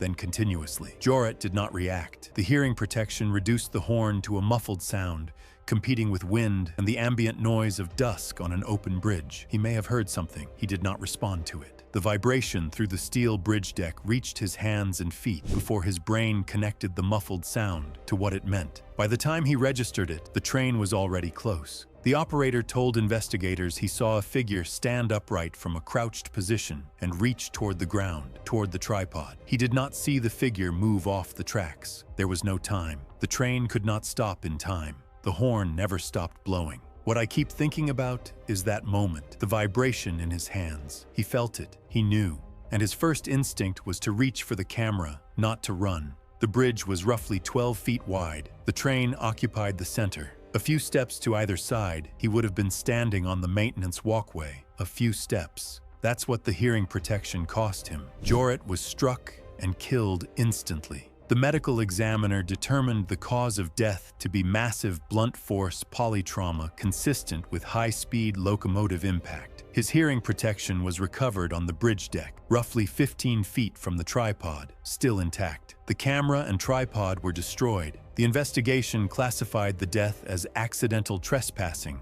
on active rail infrastructure. No criminal charges were filed against the rail operator. His account remained active for months after his death. The last post, uploaded the day before the incident, was a behind-the-scenes reel of him walking onto a different bridge at sunset, muffs on, tripod over his shoulder. It was February 8, 2014. A nor'easter moved through northern New Jersey, cutting power to hundreds of thousands by mid-afternoon. On a quiet street in Maplewood, one home went dark. A portable generator sat unused in the attached garage, where it had been stored since October. Dale Persett, 41, worked as a logistics coordinator, organized at work, careless at home. He had bought a 5,500-watt generator after seeing a neighbor keep their lights on during an outage, but never tested it. His wife Renata, 39, a dental hygienist, had read the manual and taped a carbon monoxide warning to the fuel tank. Dale removed it, calling it unnecessary. He had also taken out the carbon monoxide detector because it beeped and he couldn't reset it. He wasn't known as reckless. He simply trusted his own judgment over instructions. Renata left that afternoon for her mother's house, telling Dale not to run the generator in the garage. He said he understood. That evening, her brother Marcus Tilley, 38, arrived with his 17-year-old son, Cody, after losing power at their apartment. As temperatures dropped, Dale pulled the generator into the garage, kept the door closed, and ran extension cords through a slightly open door to power a television and space heater. When he turned it on, Marcus pointed out the exhaust and said it felt strong for something running inside a garage. Dale brushed it off and said that was just how generators were. Marcus paused for a moment, looked toward the garage door, then didn't say anything else and left it there. The three settled into the living room. The television was on. Cody sat on the floor playing his game. When Renata called later, Dale told her everything was fine. She asked if the generator was outside. He answered vaguely. She did not press further. Carbon monoxide is colorless and odorless. From what I've read in multiple reports, this is exactly why incidents like this escalate without warning at all. It accumulated first in the garage, reaching dangerous concentrations, then began seeping into the shared living space through the open interior door, small structural gaps, and natural air movement between connected spaces. Cody, due to his smaller body size and higher breathing rate, would have absorbed carbon monoxide more quickly than the adults. The adults followed within the same period. As concentrations rose, coordination and awareness would have declined. Marcus was later found near the hallway, suggesting he may have tried to move. Dale remained on the couch. The generator, with a full tank, continued running through the night. The next morning, a neighbor went to check after repeated unanswered calls. He found Dale slumped on the couch, the television still on. Marcus lay face down near the hallway. Cody was curled on his side on the floor, his game still in his hand, its battery long dead. The neighbor stopped at the doorway and called emergency services. The generator could still be heard running until responders shut it off. Renata, already on her way back after failing to reach them, arrived to find emergency vehicles outside. She was stopped before reaching the house. She sat down on the frozen lawn. I honestly don't think there's a way to fully process a moment like that in real time. Autopsies determined all three died from carbon monoxide poisoning. Dale's blood showed a carboxyhemoglobin level far beyond survivable limits. His heart showed no prior disease. Marcus's results were similar. A minor facial injury was noted from his fall, but deemed irrelevant. Cody had the highest levels, which lined up with his age and how fast his body would have been taking it in. He was found lying in a way that looked like he had just fallen asleep. The warning label Renata had taped to the generator was later found on the garage floor next to it, still readable. Months afterward, she brought it to a legislative hearing in an evidence bag and spoke without much emotion showing. The following year, a state law required portable generators sold locally to carry permanent, non-removable carbon monoxide warnings. The bill was informally named after Cody, though Renata asked that his name not be used. She said she did not want it tied to how he died. she sold the house later that year and moved. He understood the warnings, but chose to rely on his own judgment. It was September 18, 2019, in Seville, Spain. The block sat quiet most evenings after closing hours, bordered on one side by a shadowed alley barely 6 feet wide. A single illuminated sign above the shop's side entrance jutted outward from the brick wall, suspended by 2 aging metal brackets that had been rattling loose for nearly a week. Mateo Vargas was 17 years old and lived 2 blocks from the shop. He had spent most of his teenage years working small jobs around the neighborhood, including occasional weekend shifts at his uncle's garage, sweeping floors and helping with basic inventory. He was considered dependable. Family members trusted him with minor tasks without concern. He had climbed onto the shop roof once before during a previous repair and had not reported any problems. That evening, his uncle Javier had asked him before locking up to bring a couple of friends and tighten the sign's loose mounting bolts before the overnight storm arrived. Just after 10 p.m., Mateo arrived at the back of the shop with 2 friends from the neighborhood, Ivan and Sergio, both 16. They brought a flashlight, an adjustable wrench, and an aluminum maintenance ladder pulled from inside the garage. The streets had already gone quiet. The only sounds were distant highway traffic and the low hum of nearby air conditioning units. None of them brought any safety equipment. The rooftop was flat, but poorly maintained. Loose gravel covered most of the surface in uneven patches. Ventilation pipes and electrical conduit ran in several directions across the surface. The illuminated sign extended roughly 4 feet out from the wall above the alley entrance. To reach the outer bracket properly, a person had to crouch near the roof's edge and lean forward over open air approximately 22 feet above the alley floor. Mateo worked through the upper bolts one at a time while Ivan held the flashlight. Sergio drifted around the rooftop without purpose, kicking at loose pebbles and making noise about shadows in the alley below. The repair took close to 20 minutes and proceeded without incident until the final bracket. The outer bracket continued to shift under pressure. Each time Mateo applied torque with the wrench, the frame moved instead of the bolt threading tighter. He repositioned himself several times, eventually planting his right foot near the roof's edge to get a better angle on the hardware. Loose gravel shifted slightly beneath his shoe as he leaned forward toward the sign frame. Earlier that evening, after watching a football match at a cafe downtown, Sergio had picked up a small portable air horn during the street celebrations outside. He had carried it in his backpack all evening without using it. Standing behind one of the rooftop ventilation units and watching Mateo crouch near the ledge, he removed it quietly. Ivan noticed and said nothing and just chuckled. At this point, all I can say is that this is very dumb. Then he blew it once across the open rooftop. Mateo's body reacted before his mind could process the source. He jerked backward sharply, and the sole of his right shoe dragged across the loose gravel near the ledge. He reached out for the sign frame to steady himself. The loosened outer bracket twisted violently under his grip instead of holding. The entire sign frame lurched outward from the wall. He remained partially upright for less than 2 seconds. Then he went over the edge. The fall was approximately 22 feet onto a concrete alley floor. He landed on his back and right side. He did not move after impact. The air horn clattered out of Sergio's hand and rolled across the rooftop gravel. Neither boy moved for several seconds, then both ran to the ledge. Ivan called emergency services at 10:31 p.m. The call lasted under a minute. He gave the address and said his friend had fallen from a roof. He did not mention the air horn during the call. Paramedics arrived within 9 minutes and found Mateo unresponsive in the alley. He had sustained a severe traumatic brain injury from the impact, along with fractures to 3 ribs, his right clavicle, and his right forearm. He was transported to a hospital in critical condition. Mateo Vargas died the following morning at 7:14 a.m. He had not regained consciousness. Ivan and Sergio were brought in for questioning separately the same night at the local police station. Both were accompanied by their parents. Sergio disclosed the air horn during his interview after initially omitting it from his account. Investigators recovered the device from the rooftop the following morning. Both teenagers were released into parental custody. Mateo's family did not speak publicly after his death. His uncle closed the shop for 2 weeks following the incident. It was March 22, 2015, and stage lights flooded a television studio in São Paulo, Brazil, where a crew of over 40 ran final preparations for the season premiere of an evening variety show known for elaborate musical numbers, sketch comedy, and stage effects that grew bigger every year. Iraja Saldanha was 36 years old and had hosted the show for 3 seasons. Before television, he had performed in theater revues across southern Brazil. He was married. His daughter had just turned 2.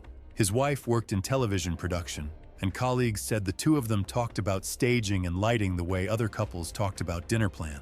Now that may mean she understood exactly what happened the moment she heard. She didn't need anyone to explain what a cannon misfire meant. Iraja carried a clipboard everywhere on taping days. His crew called it his boom sheet, a hand-drawn diagram of every pyrotechnic cue, placement, and timing mark. He walked the full stage before every taping, checking each device against his drawings. His stage manager later told investigators he once delayed a taping by 40 minutes because a confetti cannon was 18 inches left of where his diagram showed it. That clipboard is the detail from this story I've spent the most time with because it proves he cared more than anyone in that building. He just cared about the wrong column. That afternoon, a licensed pyrotechnics technician reloaded one of the high-pressure confetti cannons, industrial-grade systems rated for large-scale stage effects, between rehearsal and the live taping. The confetti charge was replaced. The metal end cap was reattached, but not properly secured. Threads not fully seated. Retention pin not engaged. Iraja walked his pre-show check roughly 30 minutes before air. He confirmed the cannon's position. He initialed his clipboard. He never opened the housing. He never checked the cap. During the cold open, the cannon fired. The compressed air, operating at normal pressure, had no resistance from the unsecured cap. The metal disc launched at high velocity instead of the confetti load. It struck Iraja in the center of his chest. He staggered and collapsed within seconds, losing consciousness shortly after hitting the floor. I need you to understand the distance. Roughly 15 feet from the cannon mouth to where he stood.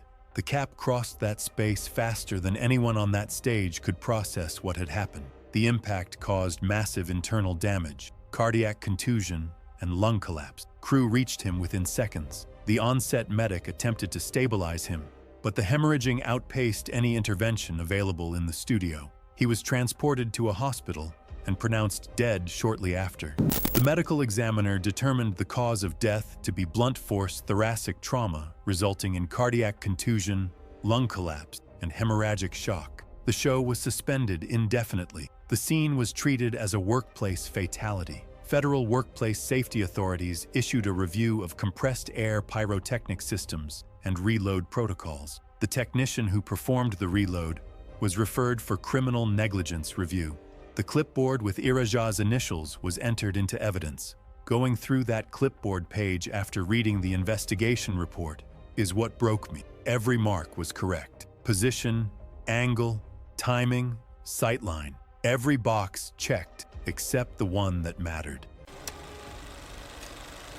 It was July 18th, 2014, and the back patio of a house on a residential street in Roswell, Georgia, was being used for routine food preparation for a small catering job. The evening was warm and quiet, and the setting was otherwise ordinary for residential use. Patrice Dunham, 52, had lived in the neighborhood for over a decade and served on an architectural review committee where she frequently submitted objections regarding landscaping, fencing, and outdoor decor. She worked part-time as a bookkeeper and had no elected authority within the community. I don't think it takes official power for people to start acting like they have it. Over the previous year, she had filed multiple complaints against a neighboring family regarding noise, parking, and alleged violations related to home-based business activity, all of which had been dismissed. She had also been formally asked to stop directly confronting residents after repeated disputes. She had a known severe allergy to tree nuts and carried emergency medication for it, which she was aware was critical in exposure situations. The Nguyen family operated a permitted home catering business specializing in Vietnamese cuisine. That evening, they were preparing a dessert that included crushed walnuts as an ingredient.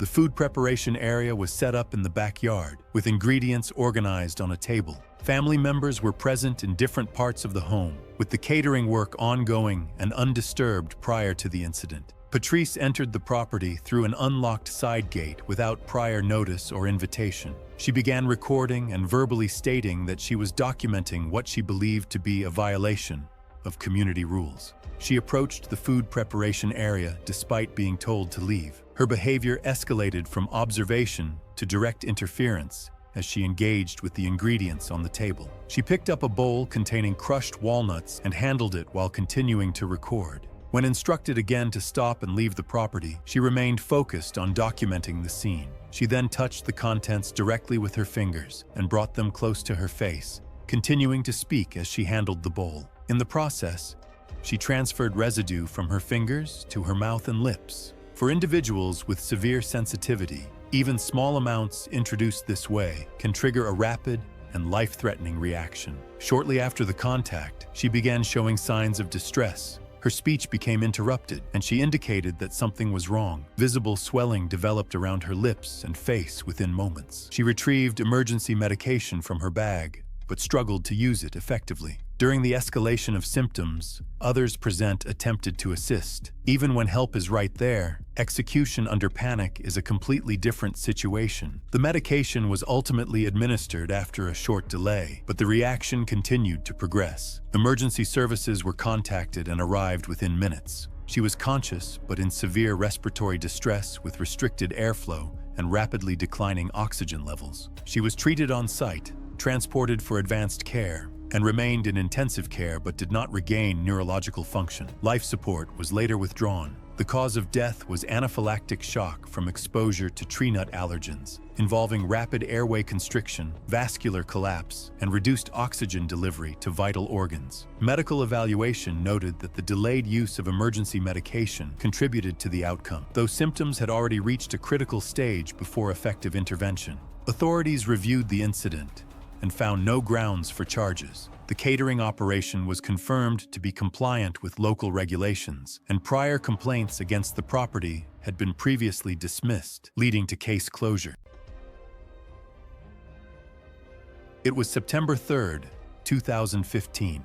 A large aquarium on the Gulf Coast of Texas, mid-morning, clear and humid. The facility ran a paid Shark Tank dive program on weekends. Certified divers only, maximum 4 participants per session, full rental equipment provided. The main tank was roughly 30 feet at its deepest point, housing sand tiger sharks, nurse sharks, and large reef fish. Rhea Dreska was 27, a paralegal from Houston, certified open water diver for 3 years, about a dozen logged dives total, mostly recreational reef dives in the Gulf with friends. She'd been underwater enough times to feel comfortable, which is exactly the kind of confidence that stops you from asking questions you probably should. She'd booked the Shark Tank experience 2 months out, showed up on time, filled out the waiver, listed her certification. Nothing flagged. The facility provided all equipment, regulators, BCDs, tanks. Before every session, a staff member ran a basic pre-dive check on each unit, which sounds thorough until you find out that the regulator assigned to Rhea had a service gap of just over 14 months. Recommended interval was 12. That gap was in the equipment log, but hadn't been flagged because the facility's maintenance system ran on manual review rather than automated alerts, and this unit had been missed in the last quarterly check. It had gone through at least 6 dives since its last service date without any reported issues, which is probably exactly why nobody caught it. Here's what a regulator free flow actually means. Instead of delivering air on demand when you inhale, the regulator dumps air continuously and uncontrollably. It's loud, disorienting, and burns through a tank fast. Every open water certification course covers what to do when it happens. Keep the regulator in your mouth, signal your instructor, and begin a slow, controlled ascent. Rhea had been through that training. She knew the protocol. The pre-dive briefing covered descent rate, hand signals, the designated swim zone, and emergency procedures. The instructor led the group of 3 into the water from a submerged entry platform at the side of the tank. Descent was normal. Rhea reached approximately 22 feet without any issues. Then the regulator started free-flowing. She panicked. She pulled the regulator out of her mouth, the opposite of what she'd been trained to do, and kicked hard for the surface. She covered 22 feet in an estimated 8 to 10 seconds, roughly 4 times faster than the recommended ascent rate of 1 foot per second. At that speed, nitrogen dissolved in the blood doesn't have time to off-gas through normal respiration. Instead, it comes out of solution in the bloodstream as bubbles, arterial gas embolism, which can block circulation to the brain and heart. It can happen on ascents from depths as shallow as 10 feet if the rate is fast enough. At 22 feet with a full panic ascent, the outcome was almost predictable. She broke the surface, reached the tank edge, and lost consciousness within seconds. A staff member on the observation platform saw her go limp and called for emergency response immediately. 2 staff members pulled her from the water within about 2 minutes. No pulse. The instructor surfaced shortly after and assisted with resuscitation, while emergency personnel were en route, approximately 9 minutes after the call. Resuscitation continued poolside for over 20 minutes before she was transported to a nearby medical facility. Ria Dreske was pronounced dead 4 hours after the incident. Cause of death was arterial gas embolism, gas bubbles confirmed in both cerebral and coronary circulation at autopsy, consistent with a rapid, uncontrolled ascent. No pre-existing cardiovascular condition was identified. The regulator was recovered and examined independently. Internal wear consistent with overdue maintenance was confirmed as the likely cause of the free-flow failure. The dive program was suspended pending a full equipment audit, during which 2 additional regulators were found outside their service intervals. The facility was cited for multiple equipment maintenance violations. Criminal negligence was reviewed but not charged, the findings pointing to systemic oversight failure rather than deliberate misconduct. Civil proceedings were settled out of court. It was July 19, 2019, and late morning sun baked the sandstone walls of a narrow slot canyon in the desert southwest, where the entrance dropped steeply between red rock walls barely 4 feet apart, and the air inside sat 20 degrees cooler than the open desert above. Brisa Montealegre was 29 years old, originally from Guadalajara, Mexico, and had left her job as a dental assistant 18 months earlier to build a career as a travel content creator. She had a modest but growing following and had staked her brand on a specific image: the fearless solo female traveler, alone in extreme landscapes, unbothered. Her younger sister later told investigators that Brisa filmed everything, every trailhead, every permit office, every sign. Her signature move was reading warning signs aloud on camera in an exaggerated horror movie voice, eyes wide, voice trembling, then laughing and walking past them. She had dozens of these videos saved across her account. They were some of her most viewed content. That morning, Brisa arrived at the Slot Canyon trailhead alone. A sign at the entrance warned of the potential for flash flooding in narrow canyons. She filmed herself reading it. The video, recovered later from her phone, shows her holding the camera at arm's length, reading each line in her usual dramatic voice, then smiling and walking past the sign toward the entrance. The sky above the canyon was clear. What the sign was describing is that flash floods in slot canyons do not require rain at the canyon itself. A storm cell 10 or 15 miles upstream, invisible from the canyon floor, can send a wall of water through the drainage with little to no warning at ground level. Brisa entered the canyon and hiked roughly 2 miles in over the following 90 minutes, stopping frequently to film content.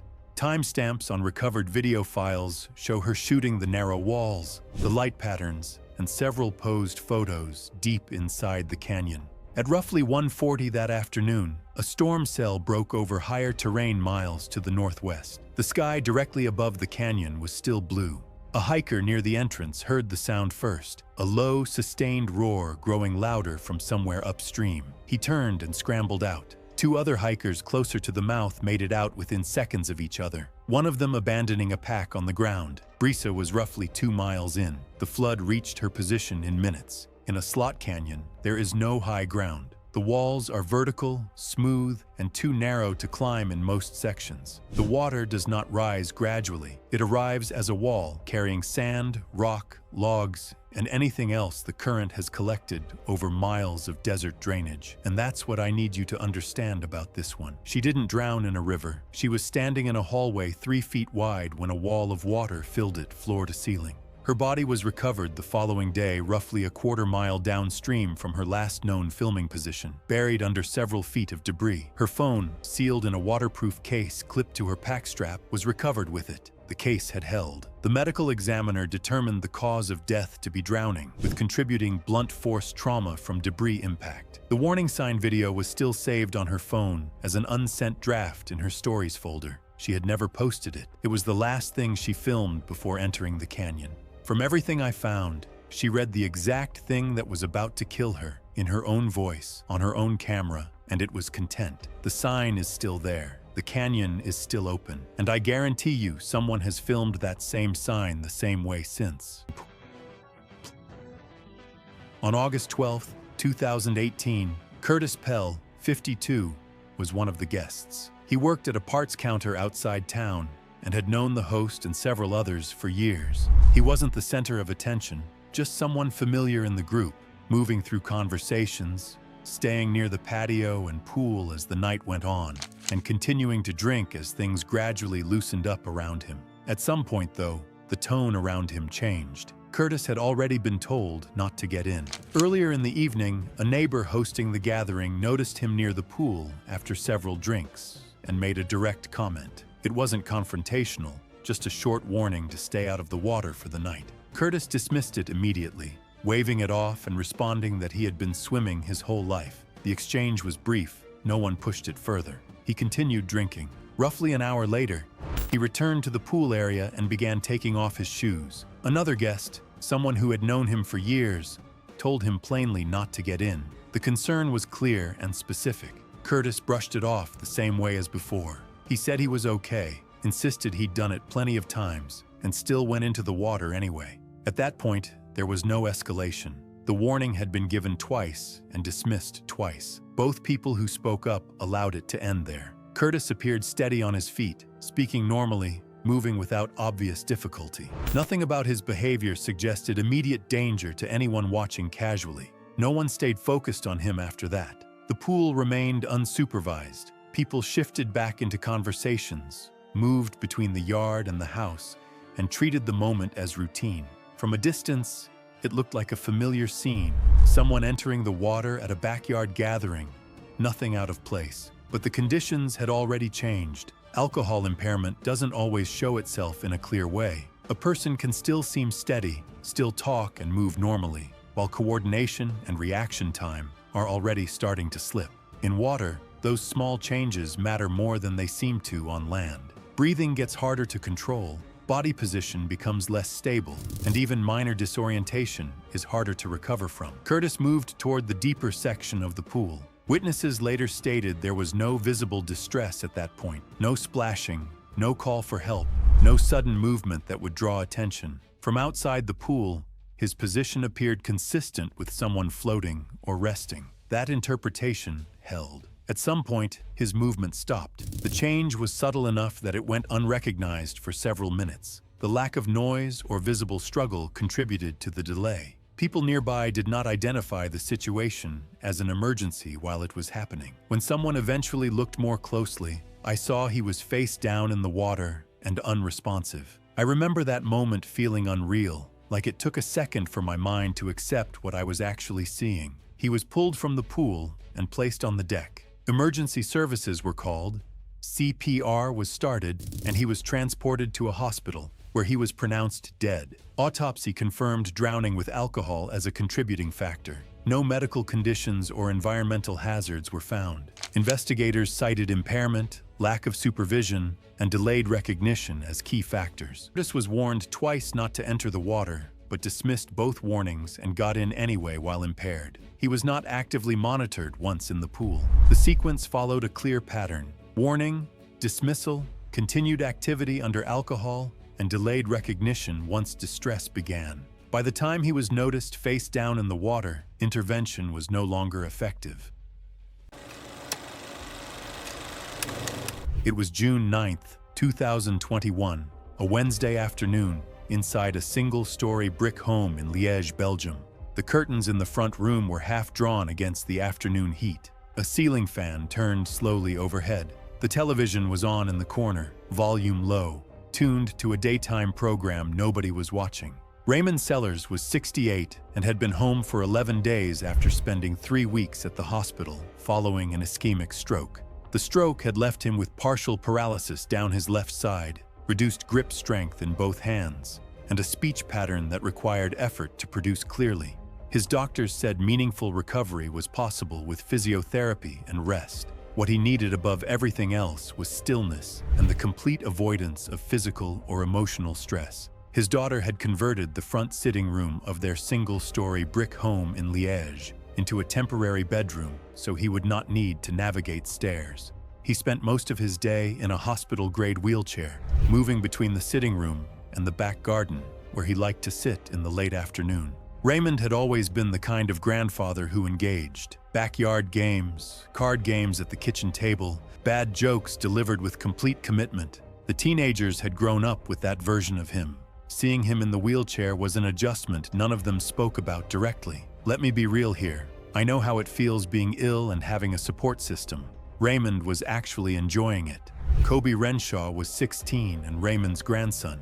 His teachers described him as easily distracted, but good-natured. He spent considerable time watching prank content online and owned a small handheld novelty shock device bought from a joke shop 4 months earlier. He had used it on 3 friends at school and once on his younger sister.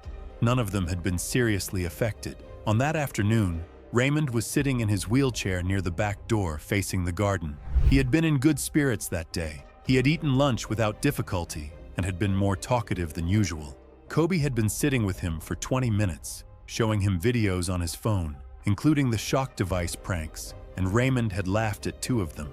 The laugh coming out slower and more effortful than it used to, but genuine. Kobe retrieved the shock device from his hoodie pocket and held it against the back of Raymond's right hand and triggered it. Raymond's body jolted sharply in the chair. His head snapped back.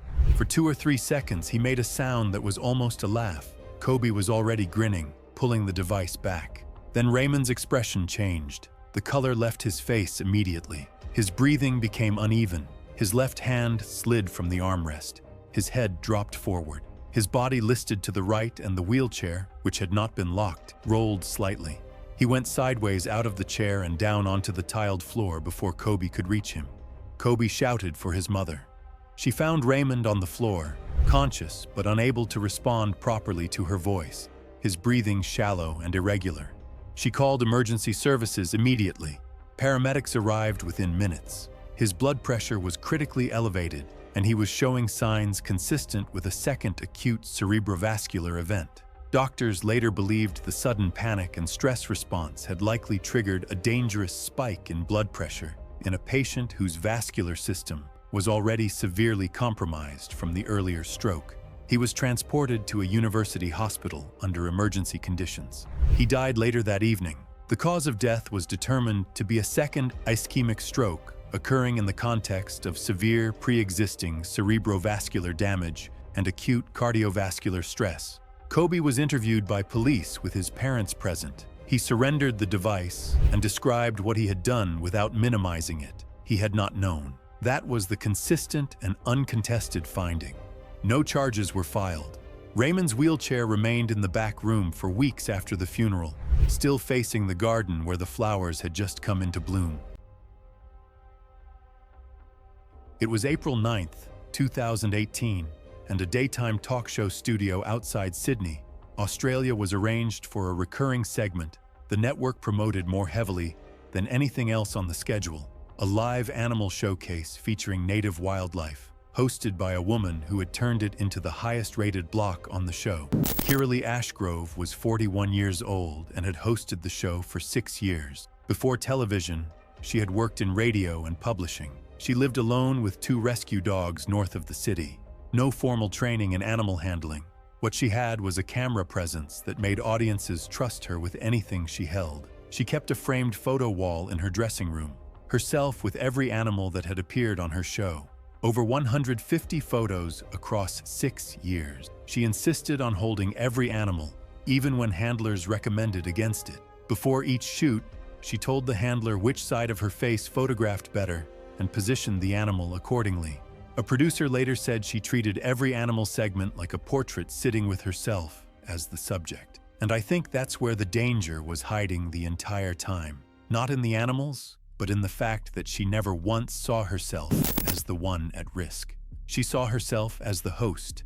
The animal was the guest. Guests don't bite the host. That afternoon, a licensed wildlife handler brought a coastal taipan, one of the most venomous land snakes in the world, for a segment on dangerous Australian species. The handler placed the snake in a secure display enclosure on the desk. The handler told Kiralee, clearly and on camera, that the taipan was not to be held. Roughly 4 minutes in, Kiralee reached across the desk, unlatched the enclosure, and lifted the snake out with both hands, repositioning it against her left forearm for the camera angle she preferred. The handler reached toward her immediately. The snake struck once, sinking into the inner forearm above the wrist. Kiralee flinched, then laughed. She set the snake back in the enclosure and held up her forearm to the camera, showing 2 small puncture marks. She called it a scratch. The segment continued for another minute before the handler insisted they stop. I've been thinking deep about that laugh for longer than anything else in this story, because it honestly kinda tells you exactly where her head was. She wasn't thinking about the snake or the wound. She was thinking about the clip and whether it would get shared while the venom was already at work. Roughly 20 minutes passed before production arranged transport. Kiralee told the production manager she was fine and wanted to keep filming. The handler urged immediate hospital transport, but production deferred to her. She was the host, and she was saying she didn't need it. By the time someone overrode her and called an ambulance, the venom, a potent mix of neurotoxins and procoagulants, was already at work. Initial symptoms were subtle: headache, mild nausea, slight swelling around the bite site. 20 minutes. I need you to hold that number, because in taipan envenomation cases, those are the minutes that shape everything that comes after. And they spent them figuring out logistics. By the time she reached a hospital with appropriate anti-venom stocks, the envenomation had progressed. Over the following hours, neurological signs developed: drooping eyelids, progressive weakness in her limbs. Then the coagulopathy set in. Her blood's ability to clot was collapsing. Medical staff noted bleeding from her gums and IV sites. Antivenom was administered, but systemic envenomation was advanced, and complications were already underway. Her condition deteriorated through the evening. She was pronounced dead the following morning. The medical examiner determined the cause of death to be hemorrhagic shock from venom-induced consumptive coagulopathy from coastal taipan envenomation. The handler's on-camera warning became the central evidence. I've gone back and watched the segment twice. The handler says it plainly. This one does not get held. And she nods, looks right at him, and then reaches for it anyway. Because that's what she always did. 150 photos on that wall, and not one of them taught her where the line was. The network permanently canceled all live animal segments across its daytime programming. The investigation examined whether hosts should have authority to override handler instructions during live broadcasts. The photo wall stayed in her dressing room for months before the space was cleared. Photo 151 was never taken. It was March 14th, 2016. A mid-sized zoo in northern Ohio, Sunday morning, gray sky, packed crowd. The gorilla viewing hall was one of the main draws, a long corridor of floor-to-ceiling reinforced glass panels looking into a habitat roughly 40 feet wide and 25 feet deep. Jesper Munn was 34, ran HVAC service calls out of a small company outside Cleveland. On his feet all day, dealing with people, the kind of guy who fills a room without trying. He'd come out that Sunday with his girlfriend and her 2 younger siblings. No real plan, just something to do. He'd had a few drinks before they arrived, not falling over, but at 0.09 his judgment was softer than he probably realized, louder than usual, less likely to pump the brakes on anything. The silverback in this enclosure was 27 years old, somewhere between 380 and 400 pounds. Western lowland gorillas aren't aggressive by default, but they're territorial. and they respond to specific things: sustained eye contact, loud noise aimed at them, repeated impact on their enclosure. When one decides something is a threat, it doesn't ease into it. There's a display, and then there's a charge, and the window between those two things is a lot shorter than most people expect. The glass panels in a gorilla exhibit are built to absorb impact, but the frame seals holding them in place have limits. Not a design flaw, just physics. Jesper's group reached the gorilla hall around 10:40. The silverback was near the center of the habitat, seated, facing the glass. Jesper knocked on the glass once and the animal looked up, which was apparently all the encouragement he needed. He knocked again harder. His girlfriend grabbed his arm, and he shrugged her off without even looking at her. There were 2 warning signs within 2 feet of where he was standing. One mounted on the wall, one affixed directly to the glass panel. Both said the same thing: do not tap, knock, or strike the glass. Do not make sustained eye contact. Do not make loud noises directed at the animals. He was looking right at them. A keeper working the hall walked over and told him to stop. He nodded, seemed fine. She watched him for about 30 seconds and moved on. The moment she turned the corner, he started again, except this time it wasn't knocking. Open palm, flat and hard, slapping directly on the glass. Other visitors around him started backing up. The silverback stayed on all fours, but his posture shifted, shoulders up, head low, and he started a low hooting that built in pace, slow at first, then faster. A second keeper near the exit, roughly 35 feet away, saw the body language shift and started moving toward Jesper, calling out to him to step back. He slapped the glass twice more and let out a loud shout directly at the animal. Not words, just noise. The silverback charged. That distance, center of the habitat to the glass, gone in under 2 seconds. The first impact displaced the panel.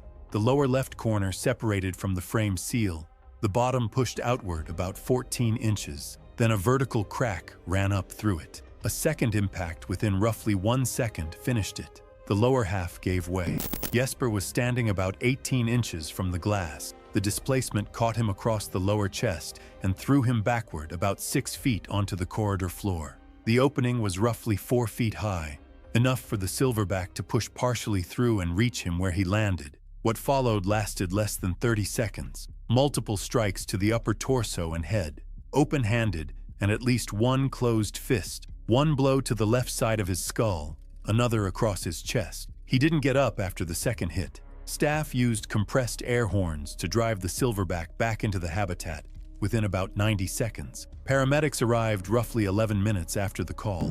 Jesper was still alive. He lost consciousness in the ambulance and never came back. He was pronounced dead about 2 hours later. Fractured sternum, 4 broken ribs on the left side, collapsed left lung, traumatic brain injury from the impact to his left temple, internal bleeding in the chest cavity. The medical examiner noted any one of those was individually survivable with fast intervention. Together they weren't. Security footage from 3 cameras caught everything.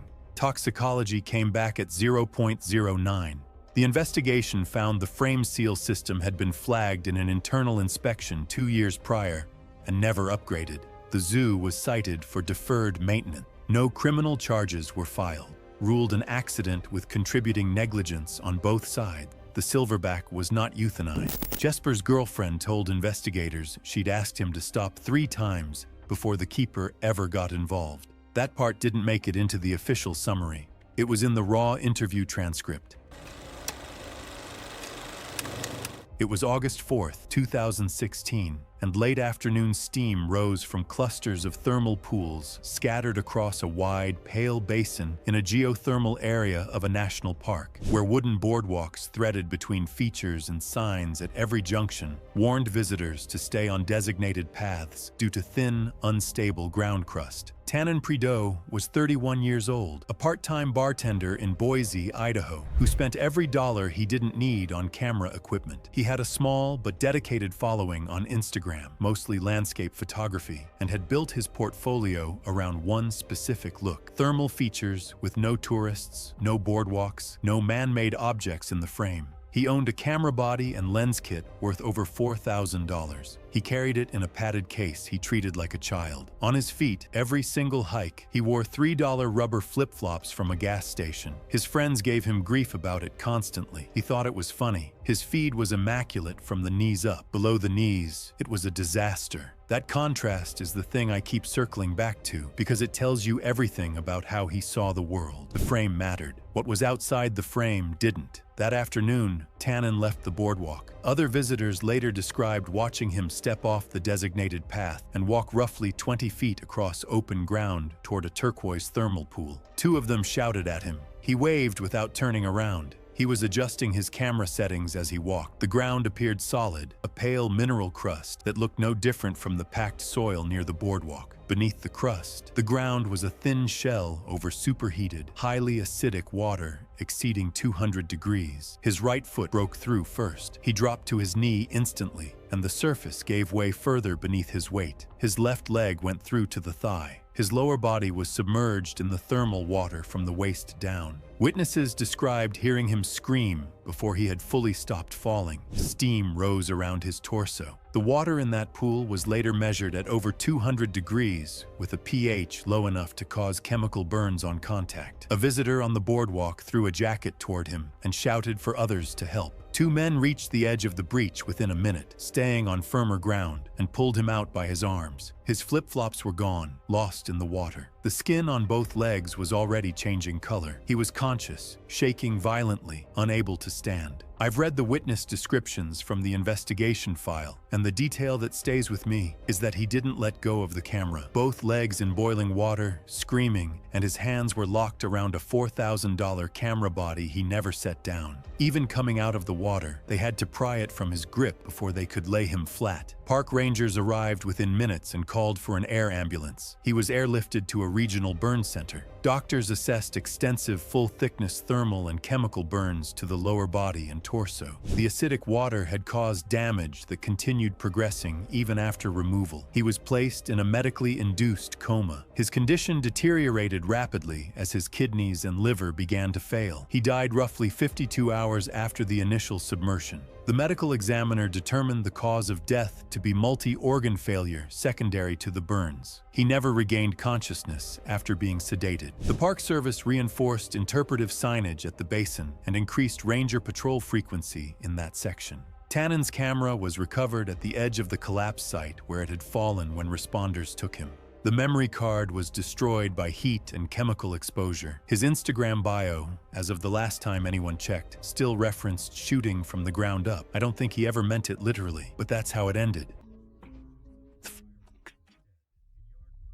This is what happened to Marvin Osei on July 19, 2017, in Decatur, Georgia. Temperatures had stayed above 90 degrees since late morning, and Marvin was doing routine yard maintenance in the backyard of his home. Earlier in the afternoon, his wife Patricia had noticed an indoor extension cord stretched from the house across damp grass left from sprinkler use. The cord was not designed for outdoor conditions and ran over wet soil near metal fixtures in the yard. She pointed it out directly and told him it should not be used that way, suggesting it be moved or replaced before continuing. The issue was acknowledged, but the setup remained in place and work continued.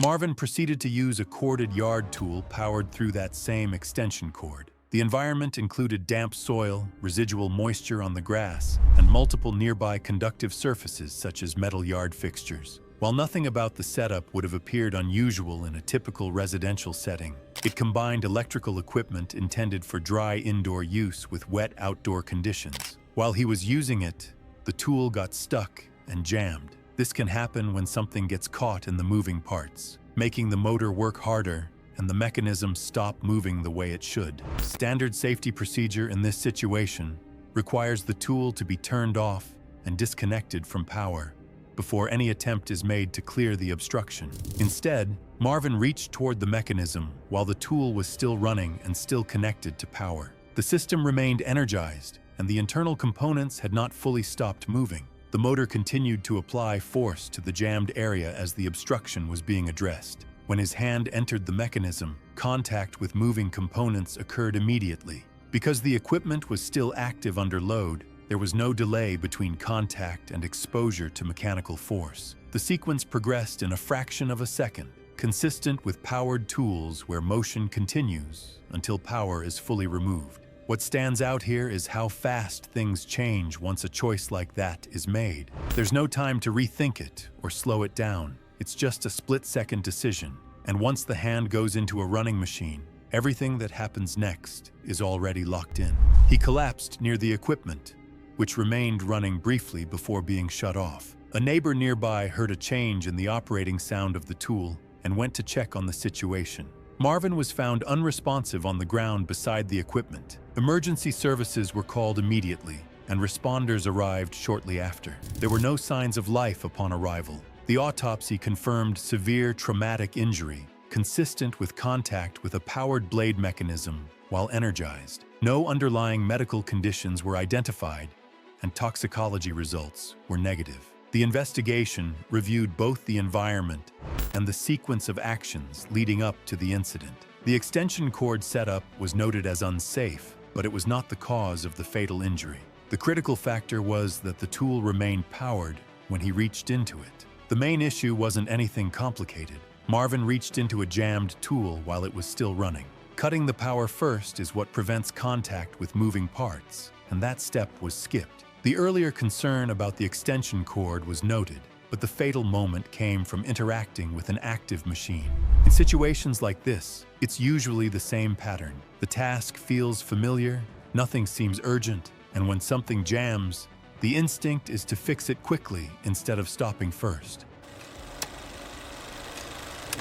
It was February 20th, 2017, a Thursday afternoon, on a private rural estate outside Sorocaba, São Paulo State, Brazil. The land ran to about 106 acres of red-earthed pasture and scrub. The main house sat on a rise at the center. A reinforced secondary structure sat about 260 feet to the north. Renato Figueiredo was 44 and had made his money in agricultural land brokerage. By his late 30s, he had accumulated enough to withdraw from active work entirely. He had loved lions since childhood. When he had enough money to act on it, he did not hesitate. Private ownership of big cats in Brazil was illegal outside licensed zoos and research facilities, though enforcement in remote rural areas was inconsistent. Renato had the land, the structure, and enough distance from anyone who might ask questions. The lion, a 4-year-old male Renato had named Simba, had been transported from the Paraguayan border through a cross-border arrangement. He weighed 472 pounds at his last recorded measurement. Renato photographed him regularly and posted images to a private social media account. Friends responded with a mixture of admiration and concern. I want to pause here for a second, because Renato had fired the one person on his property who actually knew what they were doing. Then he was alone out there with a 472-pound lion and a camera. I'm baffled. Over the year following the departure of his caretaker, Renato developed what he described to friends as a relationship with Simba. He had begun presenting meat at the feeding window, allowing Simba to approach, and then withdrawing it at the last moment before sliding it through. He filmed it several times. In one video, he laughed audibly as Simba's head snapped forward and found nothing. A friend commented that he was going to get himself killed. Renato replied with a laughing emoji. He had been doing it for 7 months. On that afternoon,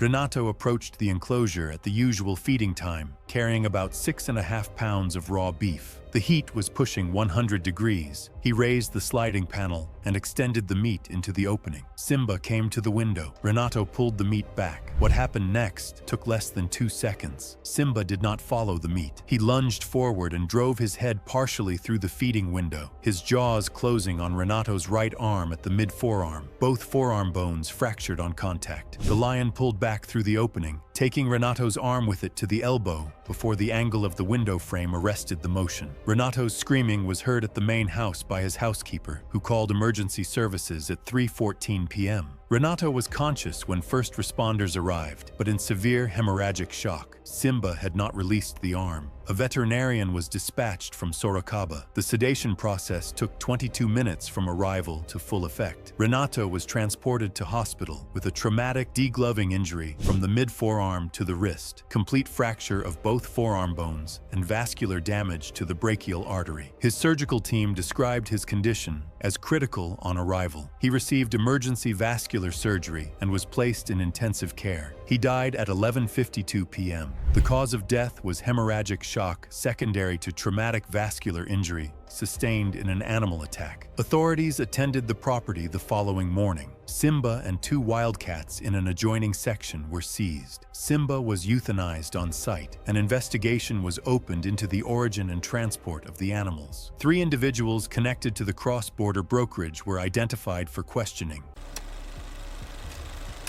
It was May 12, 2018, and a shopping plaza in suburban Houston, Texas was operating at typical weekend capacity, with steady vehicle turnover, moderate pedestrian traffic, and full occupancy in the main parking rows. Nothing about the environment suggested anything beyond routine consumer activity. Vonda Strike, 49, lived a few miles from the plaza and worked part-time in administrative support for a local clinic. She had no reported medical conditions that affected mobility and was described by acquaintances as generally assertive in everyday interactions, particularly in public service settings. She was alone that afternoon, driving a mid-size SUV. The parking lot had a standard layout with marked stalls, a central driving lane, and concrete wheel stops separating vehicles from pedestrian walkways. Surveillance footage later showed consistent vehicle flow, with drivers circling for available spaces due to peak demand. A vehicle had just begun reversing out of a parking space near the front row when Vonda entered the lane behind it. At the same time, another driver had been waiting on the opposite side of the aisle, preparing to move into the newly vacated spot. Both vehicles signaled intent to occupy the same space within seconds of each other. Normally, one driver yields or pauses once the other vehicle commits to reversing, preventing anyone from entering the blind zone at the same time. Vonda exited her vehicle and immediately approached the rear of the reversing car, raising her voice and signaling that the space was already claimed. The driver, noticing her proximity, applied the brake and brought the vehicle to a complete stop to avoid further movement. The engine remained running, and the vehicle stayed partially angled within the lane. Instead of stepping away from the path of the vehicle, Vonda remained directly behind it, continuing the confrontation. She moved backward incrementally as she spoke, maintaining eye contact with the other driver while gesturing toward the space, and refusing repeated attempts by the driver to disengage and continue reversing away. The rear wheels of the vehicle were positioned near a slight elevation change between the driving lane and the pedestrian curb edge. As the argument continued, Vonda shifted her weight backward without checking her footing. Her heel made contact with the raised concrete divider separating the lane from the sidewalk. She lost balance instantly as her heel caught the raised edge of the concrete wheel stop behind her. With her weight already shifted backward mid-step, there was no stable point to recover her footing. Her upper body tilted sharply in a continuous motion, driven by momentum rather than control, and she began to fall straight back toward the pavement. That split second is where everything stops being reversible, and there's no time left to correct positioning. As she went down, her head remained unprotected, with no reflexive movement to brake or slow the impact. The back of her skull struck the concrete wheel stop at close range, creating a direct, concentrated point of contact. The force of the impact was immediate, and her body followed through onto the ground without interruption. She collapsed fully onto the pavement and did not regain responsiveness, remaining motionless in the position where she fell. Bystanders called emergency services immediately. Nearby individuals moved to assist, but she remained unconscious at the scene. Paramedics arrived within minutes and initiated advanced medical response before transporting her to hospital care. Despite intervention, imaging confirmed a severe traumatic brain injury from blunt force impact to the occipital region, resulting in catastrophic internal damage and rapid loss of neurological function. She did not regain consciousness. The incident review, based on witness statements and surveillance footage, confirmed the fall occurred during active verbal escalation while she remained positioned within a vehicle's reversing path and adjacent curb boundary. A routine parking dispute escalates into a brief standoff in a crowded lot, where positioning becomes the critical factor in what follows, before the next case shifts into a different environment involving controlled mechanical systems under human interference. It was July 22, 2013. A zoo in southern Florida, mid-afternoon, 94 degrees Fahrenheit, and humid enough that the air felt thick just standing still. The saltwater crocodile exhibit was an outdoor enclosure, a large open-air lagoon roughly 80 feet long and 40 feet wide, bordered on the visitor side by an elevated wooden boardwalk sitting about 9 feet above the water. Jolene Velenthan was 29, originally from the Dallas area, in Florida on a solo trip. She'd quit her job a few months earlier and was traveling, which meant she had her phone out constantly, photographing everything. She had a good eye for composition and had been leaning over railings and climbing on benches throughout the zoo all day to get better angles. Not reckless in an obvious way. She wasn't drunk or showing off for anyone. She just had a very high tolerance for physical risk when a good shot was involved. Saltwater crocodiles are the largest living reptiles on Earth. The two residents here were both adult males, one at approximately 14 feet and around 1,100 pounds, the other at 12 feet and roughly 880 pounds. Ambush predators, capable of staying almost completely motionless at or just below the water surface for long stretches. And here's the thing about saltwater crocodiles near a water boundary. You usually don't see them move until they already have you. The death roll alone can dislocate joints and tear limbs in seconds. Posted at the boardwalk entrance and at 2 points along the railing were signs. Do not climb or sit on railing. Do not lean over railing. Do not throw objects into enclosure. Jolene had walked past all 3 of them. She'd been on the boardwalk about 10 minutes when she climbed up and sat on the upper railing, legs dangling over the enclosure side, phone out, leaning forward to get a downward angle on the water. A staff member saw her and told her to get down. She got down. Within 2 minutes, she was back up. The same staff member, still within sight at the far end of the boardwalk, called out to her again, louder this time. She shifted her weight forward to get the angle she wanted and went over head first. The fall was about 9 feet. She surfaced within a few seconds, disoriented but conscious. People on the boardwalk already screaming. The larger crocodile had been motionless near the far bank. It didn't move the instant she hit the water. There was a pause of maybe 2 or 3 seconds, the kind that makes witnesses think nothing is going to happen. Then it slipped below the surface and was gone. No splash, no warning. It covered roughly 35 feet before Jolene had fully oriented herself. The initial bite was to her left shoulder and upper arm. The crocodile immediately went into a death roll, violent enough that the churning was visible from the boardwalk above. The rotation dislocated her left shoulder and caused a traumatic, degloving injury to the upper arm. She was pulled under, surfaced once about 15 feet from her entry point, and didn't come back up. Emergency response reached the enclosure within about 6 minutes of the radio call. Keepers used noise deterrents and a physical barrier system to push both crocodiles to the far end of the lagoon. Jolene was found on the bottom in about 5 feet of water near the center of the enclosure and recovered approximately 22 minutes after she went in. Jolene Velenthan was pronounced dead at the scene. Cause of death was drowning. The shoulder and arm injuries were severe. Dislocated shoulder, significant soft tissue loss to the upper arm, partial degloving of the forearm, but they weren't what killed her.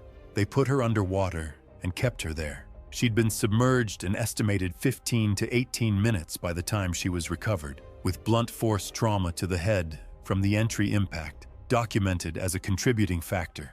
Both staff warnings were confirmed by witness statements and partial boardwalk camera footage. Railing height was found compliant with applicable standards. Ruled an accident, no charges filed. Her phone was recovered from the lagoon floor during the recovery operation. It was June 8, 2015, and a bright, windless morning lit the surface of a glacier on the southern coast of Iceland in hard white light, where a guided group of 11 hikers in rented crampons and helmets moved in a loose line across ice that shifted in color from pale blue to deep gray, depending on how the sun hit the ridges. Anuja Karmarkar was 34 years old, a software project manager from Pune, India. Between jobs and 3 weeks into a solo trip through Iceland, she had no particular interest in glaciers. She had a particular interest in her count. Anuja kept a running tally on her phone's notes app of every unique location she had ever posted from on Instagram. Every caption included the number. Location number 32, location number 41, location number 46. After every post, she texted the updated number to her mother back in Pune. Her mother had received number 46 2 days before the glacier hike. The glacier was going to be number 47. That was why she was there. Not for the ice, not for the view, for the number. And the thing about that detail is, it tells you she wasn't thinking about where she was. She was thinking about where she'd been and how many places that was, and how the next number would look in a caption. The glacier wasn't a glacier, it was a digit. The guided hike was run by a small local outfitter that had operated glacier tours for over a decade. Safety briefings before departure covered crevasse danger and the instruction to stay within arm's reach of the guide at all times. Rope lines marked the boundary of safe travel near any visible crevasse zones. Roughly 90 minutes into the hike, the group paused at a rest point near a crevasse field. Orange rope lines marked the edge of the safe zone. The crevasse was visible, a dark gap in the ice roughly 8 feet wide at the surface, narrowing as it dropped. The guide was answering questions from 2 clients on the far side of the group. Anuja drifted toward the rope line. Another hiker in the group later told investigators she watched Anuja step over the rope, phone already raised, and take 2 steps onto a section of ice beyond the boundary. The ice looked solid. It was not solid. It was a thin shelf overhanging the crevasse edge, undercut from below by melt patterns invisible from the surface. She took a 3rd step, and the shelf collapsed. The guide heard the sound, a hollow crack followed by the rush of falling ice fragments, and reached the edge within seconds. He could not see her from the surface. The crevasse dropped roughly 60 feet before narrowing to less than 2 feet across. He shouted down and heard nothing back. He radioed for rescue immediately. A technical rescue team reached the site within 90 minutes. They rigged a rope system and sent a rescuer into the upper portion of the crevasse. The walls narrowed severely below the 20-foot mark, making further descent extremely dangerous and extraction unfeasible within any survivable window. He could not see the bottom. He could not hear anything from below. The temperature inside the crevasse sat below freezing year-round. Weather on the surface deteriorated through the early afternoon, further compounding the rescue effort. The team remained on site for over 3 hours. They could not reach her. The guide sat near the crevasse edge the entire time, according to other members of the group, and did not speak for the duration of the rescue attempt. Authorities later concluded the presumed cause of death to be severe hypothermia, with contributing traumatic injuries sustained during the fall. In glacier conditions at that depth, loss of consciousness from hypothermia was estimated at under 2 hours. Investigators believed the initial impact was survivable. What followed was not. I spent a long time with that detail, longer than any other in this video, because of what it means. She was most likely alive at the bottom of that crevasse, in the dark, alone, with a broken body and walls of ice pressing in on every side, and the number that put her there, number 47, never got posted. Her mother never received it. She is still waiting for it. The guide company revised its safety briefings to include explicit descriptions of crevasse fall consequences and added dedicated spotters during all rest stops near crevasse zones. Anuja's phone was recovered on the lip of the crevasse where it had landed when the shelf gave way. It was still open to the Notes app. The cursor was blinking after the number 46. It was March 5th, 2019, a Tuesday evening, inside a 2-story brick home in Mississauga, Ontario. The living room faced the staircase directly, separated by about 13 feet of open floor. Ayla Brennan was 17 and had come home from her part-time cafe shift, showered, and settled into the armchair nearest the staircase with a bag of chips and her phone. She was not paying attention to the room. The chair sat close enough to the bottom step that the right armrest nearly touched the newel post. Jackson Brennan was 14 and had been pranking his sister since middle school. He documented everything on his phone, kept most of it in a private folder, and sent some to his group chat. Ayla had complained to their parents twice in the past month. Their mother had told him to grow up. He had nodded and said nothing. Earlier that day, Jackson had found a lifelike baby doll in a box of old toys in the basement. It was dressed in a pale yellow jumpsuit. He laid it flat on the living room floor midway between the television and Ayla's chair, face up with its arms slightly extended. He tied a length of thin nylon fishing line to its ankle, ran the line along the baseboard and under the hallway door, and crouched on the other side with the spool loose in his hands. Ayla had been on her phone for most of the evening. At some point, she glanced up. The doll was moving, short, uneven pulls across the floor toward her chair, the pale yellow jumpsuit shifting with each tug of the line.